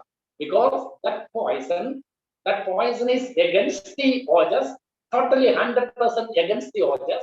And when that tamas or the Visham reaches the higher cranium, upper cranium, or Uttamangam, the death is immediate. So there we cannot. So there in Ayurveda it is told we have to have treatment with the Murdhini Kagapadam Kritva. Murdhini Kagapadam Kritva Sahasartva Pisidam Chve. So these are all mystic type of treatment. Sure. These are all mystic type of treatment. I appreciate it. And I accept it also. Though it is Daiva Papasara Chikitsa is mystic type of treatment, for many diseases in Ayurveda, this type of Daiva Papasara Chikitsa is needed, and we are missing it. Because in Ayurveda colleges, we know that though we are talking of Yukti Papasaraya, Tattvamajaya, and Daiva Papasaraya, we are having only the eloquence or with the expertise to treat in Yukti Papasaraya parallel or Yukti Papasaraya mode of treatment only. We don't even have the Tattvamajaya treatment in colleges. We don't have that classes, and nobody is able to, I think, I'm very sorry to say that, able to teach the Sattva-Avadhyaya in the right way, And the Deva Babasaya Chikitsa is missing the whole. So I used to tell that in the BIMS or in the Ayurveda college, we have 1/3 of BRM because we have only Yukti Babasaya Chikitsa point, not the Sattva-Avadhyaya and not the Deva Babasaya. So this is very important. This is very important in curing the COVID also, because the COVID treatment can be the parallel treatment of the Vishachilsa. The same parallel can be applied in Vishachilsa in COVID, because we have to have the right diagnosis. This is very important. Not COVID. We don't have any medicine to kill the COVID virus, but we have the method and modality of treating the Rasadhatu, Pektadhatu, Mamsadhatu, and how to create ojas, and how can we cure the Amam and Nidamam, and what way we have to approach. For every disease it is given, and especially in Jodana, it is very clearly given at what level you have to apply even the Panchakarmas in Jorachilsa, in Vamana in Jorachilsa, and Lepanam in Jorachilsa, Kashayam, and the Gritam, everything is given. So just imagine that the Jorachilsa, the way how to cure the fever. Actually, the word fever cannot be applied. It is not a perfect term to explain the Joram. Joram is some other, or we can say, more complicated syndrome. And the Joram is only a symptom, I can say. It is, sorry, the fever is only a symptom. So we have to understand what is the holistic approach of the Joram, the diagnosing of Joram, and the holistic diagnosing and the holistic treatment of Joram, and that can be applied in COVID Chikitsa, in COVID-19, and not only in COVID. For me, sorry, so not only in COVID, now it is COVID-19, and in future that can be COVID-20 and 21 and 22 and 28 or 30, whatever maybe the number they may put it. But be sure that as an Ayurvedist, you diagnose according to the Ayurvedic parallels, according to Ayurvedic way, and the treatment can be perfectly holistically. You can apply with any disease, any anukta rogas, any unknown rogas, anukta rogas. You can, because if you have the right way of diagnosing, then you can have the right way of, or the right application of treatment in Ayurveda. The modalities can be taken from Joram, and the same with the Vishachikilsa. And imagine another parallel we can say in Rajayakshma Chikilsa, where the dhadus are, or with the Anulomakshaya happens, and the Pratilomakshaya is also happen, 2 types of Rajayakshma. That parallel also can be perfectly applied. If you know what is Rajayakshma, it is not tuberculosis.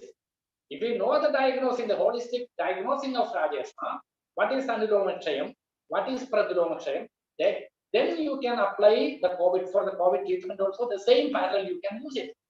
Especially in post-COVID treatment, just many cases I attended in my clinic and in my college also. So there what happens in post-COVID, most of the conditions are Pitta-Vada. Most of the conditions are Pitta-Vada. Though the origin of the disease is Kapha-Pitta or Kapha-Pitta Jora or Pitta-Kapha Jora, the post-COVID conditions are Pitta-Vada. So what is the importance of that one? We have to probe. It's very important. Finally, what happens? The Kapha will become Pitta. Slowly that is transforming. The Pitta will finally, that will become Vata. And finally, what happens? The Kapha, the matter or the Sattva will become Rajas. That is a Pitta. And then it has, or it is becoming the Tamas. And finally, the death happens. And when the post-COVID conditions, post-COVID symptoms, signs and syndromes, I can say syndromes, are not answered properly or not cured, not properly treated, that will certainly that will become Vadika Roga. And now many cases are of that type. Typical Vada conditions, we can say, not only the hemiplegia and that type of, but many cases are reported in Kerala and in India. Many hemiplegic condition, hemiparesis we can say, and many symptoms like joint pain or Vadarakta type of symptoms we can say in post-COVID. So just imagine that the first condition may be of Kapha in origin, and finally that is transformed into Kapha-Pitta, then it to Pitta Vada, and finally the post-COVID symptoms or the syndromes will become Kevala Vada, and finally the death happens or the degeneration happens. So not only in COVID, I am telling this condition in any disease.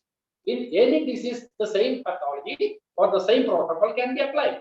For example, I am telling the in diabetes, in prameham, first it is in Kapha condition, then slowly that will become in Pitta, towards Pitta, and finally all the diabetes, all the prameha will become Vadika. It is told by our acharyas. So any disease can be of that type in the first Kapha type, then slowly that will transform and finally that will reach or metamorphose to become Vadaroga. Vadaroga. There you have to be so carefully treated, otherwise that will damage completely. The neurological symptoms will be there, the Vadika symptoms will be there, and the Rajekshma symptoms also will be there. Okay, we can say, so cure it with the pure attention, with the pure strategy, very logical strategy. Not only the Yukti Vipasraya, the Sattva should be applied, and finally the Daiva Vipasraya also should be applied. Then only we can have the right treatment in COVID management. So this is very important. And another part I want to, with the 5 minutes, I think it is the time is now it is 20 or 21 minutes. So with 5 minutes I will stop it. So the next thing is the immunity. What is immunity in Ayurveda? This is very important. It is not the immunoglobulin. Don't think that the immunity is immunoglobulin. If you have the immunoglobulins perfect, you just imagine that a person with perfect immunoglobulins and he is not sleeping properly, he is not having very good digestion, and he cannot even think properly. What is the need of that immunoglobulin?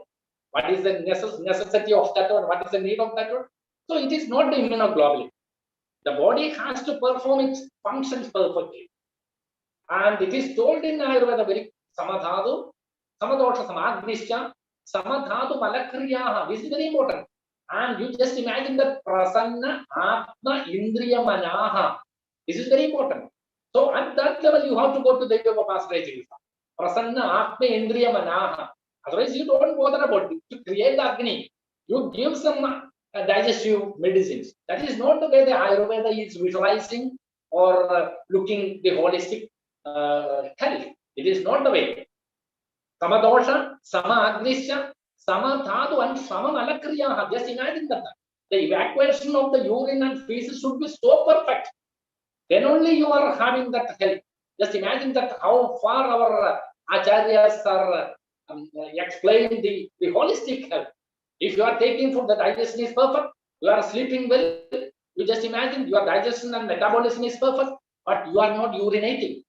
Finish. The whole thing is impaired. The whole thing is collapsed. And you are not defecating properly. Once in 3 days or once in 5 days or 7 days, you are defecating. The whole thing is collapsed.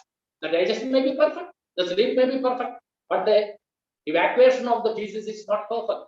So in a holistic way, you have to think of any disease, and particularly in Ayurvedic context, Ayurvedic concept, everybody is talking of the holistic science and holistic Ayurveda, holistic, but practicing unholistic Ayurveda.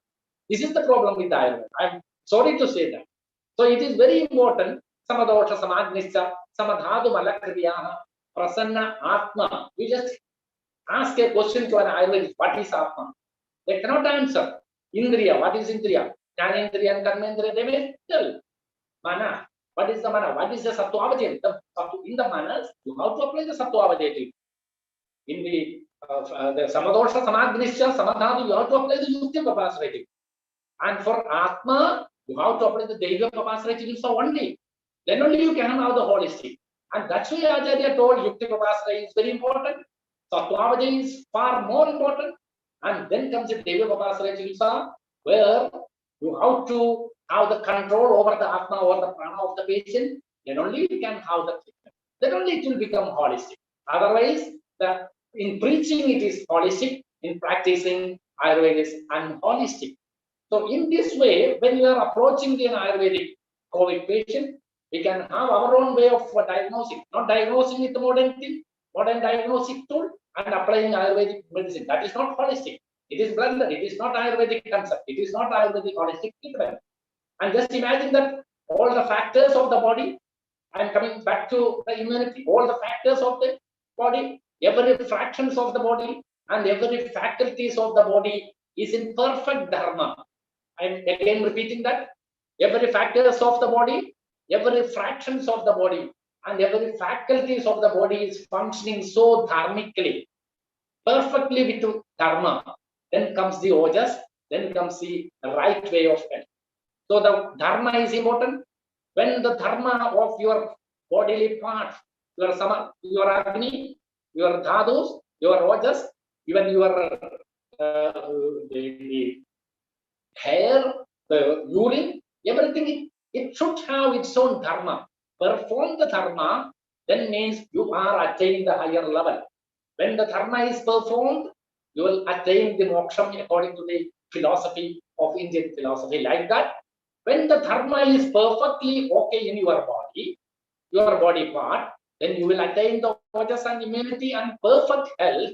So that is the ultimate aim of Ayurveda. In Vaisheshika Darshanam, there is a particular words. This verse is called as Yedo Abhyudaya Nishreyasa Siddhi. Yedo Abhyudaya Nishreyasa Siddhi sa dharma. What is dharma? The disciple is asking question, what is dharma? Then the Acharya is answering, Yedo Abhyudaya Nishreyasa Siddhi. Abhyudayam. When you are doing the right dharma, you will go to the upper plane. The upper plane. So dharmam, artham, kamam, moksham. Like that, when your body parts are functioning perfectly with the dharma, and with complete dharma, pure dharma, then you will elevate it into the higher plane. That is called apara ojas. And when the apara ojas in you is in perfect way, you will have perfect immunity and you will get the moksham or the apara ojas. That is the ultimate aim of Ayurveda. Dharmartha, Sukha Sadhanam. So with these words, I am just concluding because I can talk many things even without that slides. And if I am putting some more slides and the PPTs, it will be creating more havoc to the audience because it is creating. I will use more time. So that's why I am not using it.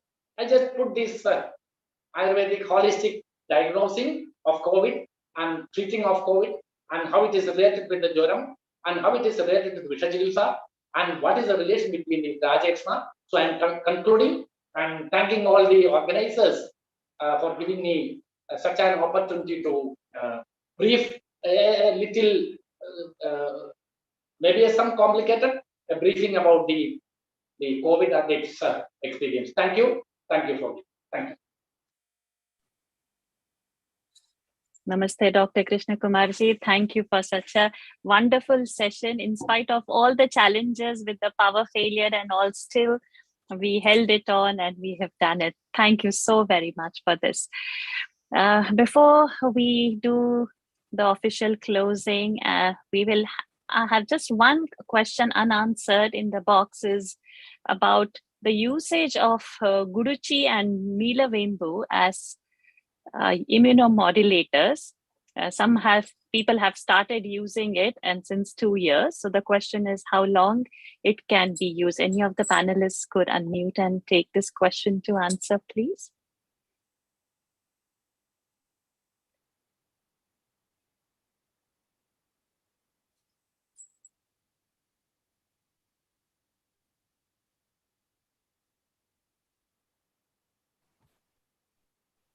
Could you please repeat the question?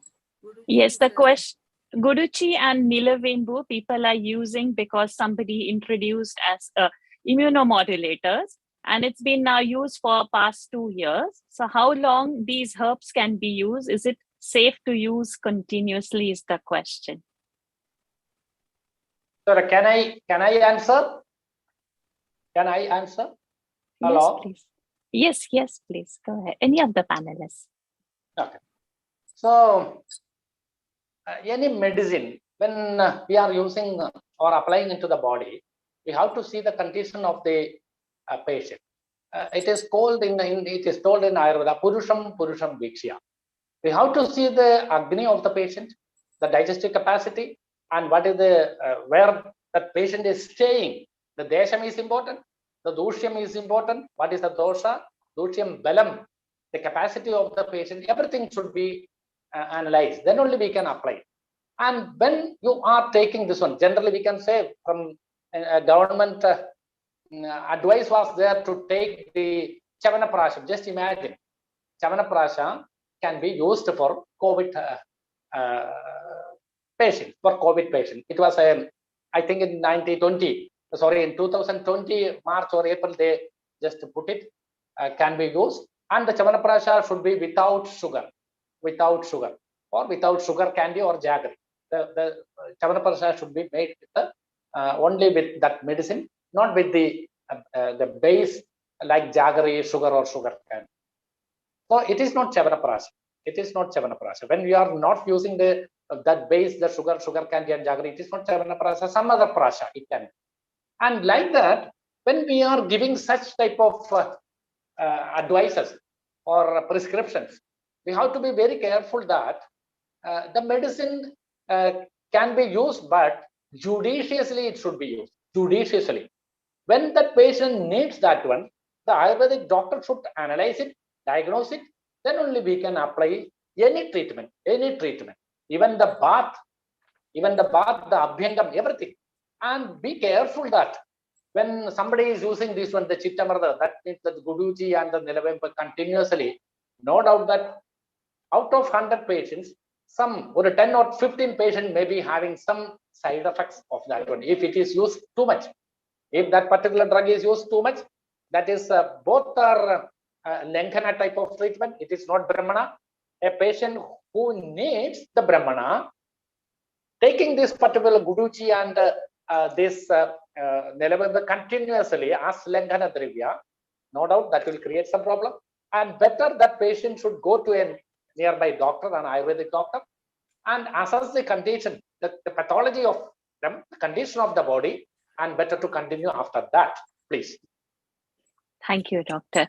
That's all. I think we should conclude the session now. I request the Joint Secretary of APAS, Dr. Lakshmi J. Nair, to express a gratitude formally. Thank you, Varsha. A very good evening to all gathered here on this wonderful evening. I am here to formally deliver the vote of thanks on behalf of Ayurveda Practitioners Association of Singapore. First of all, I would like to thank from the bottom of my heart His Excellency Mr. P. Kumaran, High Commissioner of India, Singapore, for his presence and inaugural address. I take this opportunity to show gratitude to the High Commissioner for attending this function in his busy schedule. Thank you, sir. I would like to thank Dr. Girija, Chief Physician, Sanjeevani Ayurveda, Chennai, for her wonderful speech. Thank you, madam. I would like to thank Dr. M. Prasad, Director, Sunitri Ayurveda Ashram, for sharing his knowledge. And it was a very long one and very enlightening one. Thank you, sir. I extend my gratitude to Dr. T.S. Krishnakumar, Professor and HOD, MVR Ayurvedic College, for his sublime speech. Thank you, sir. I would like to thank Dr. Ajit Kumar, President, APA Singapore, for organizing this event. Thank you, sir. I would like to thank Dr. Varsha Sandosh for moderating this knowledge sharing session. To her very best. I thank everyone who participated in the Ayurveda Day session conducted by High Commission of India and APAS on this Ayurveda Day. Once again, thank you all. Thank you very much. Thank you. Thank you, Dr. Lakshmi. We began the session with the prayer and we end it with the prayers. Prayers are mightier for every aspect, so that we continue this journey forward. Keep your spine straight, close your eyes, take a deep breath in and exhale. Take a deep breath in and exhale. Take a deep breath in, hold it there. Om Swasti Prajabhyah Paripalayantam Nyayena Margena Mahim Mahishaha गो ब्राह्मणेभ्यः शुभमस्तु नित्यं लोकाः समस्ताः सुखिनो भवन्तु लोकाः समस्ताः सुखिनो भवन्तु लोकाः समस्ताः सुखिनो भवन्तु काले वर्षन्तु पर्जन्यः पृथिवी सस्यशालिनी देशोऽयं क्षोभरहितः ब्राह्मणः सन्तु निर्भयः ॐ सर्वेषां स्वस्तिर्भवतु सर्वेषां शान्तिर्भवतु सर्वेषां पूर्णं भवतु सर्वेषां मङ्गलं भवतु ॐ शान्ति शान्ति शान्तिः. Thank you everybody. Namaste.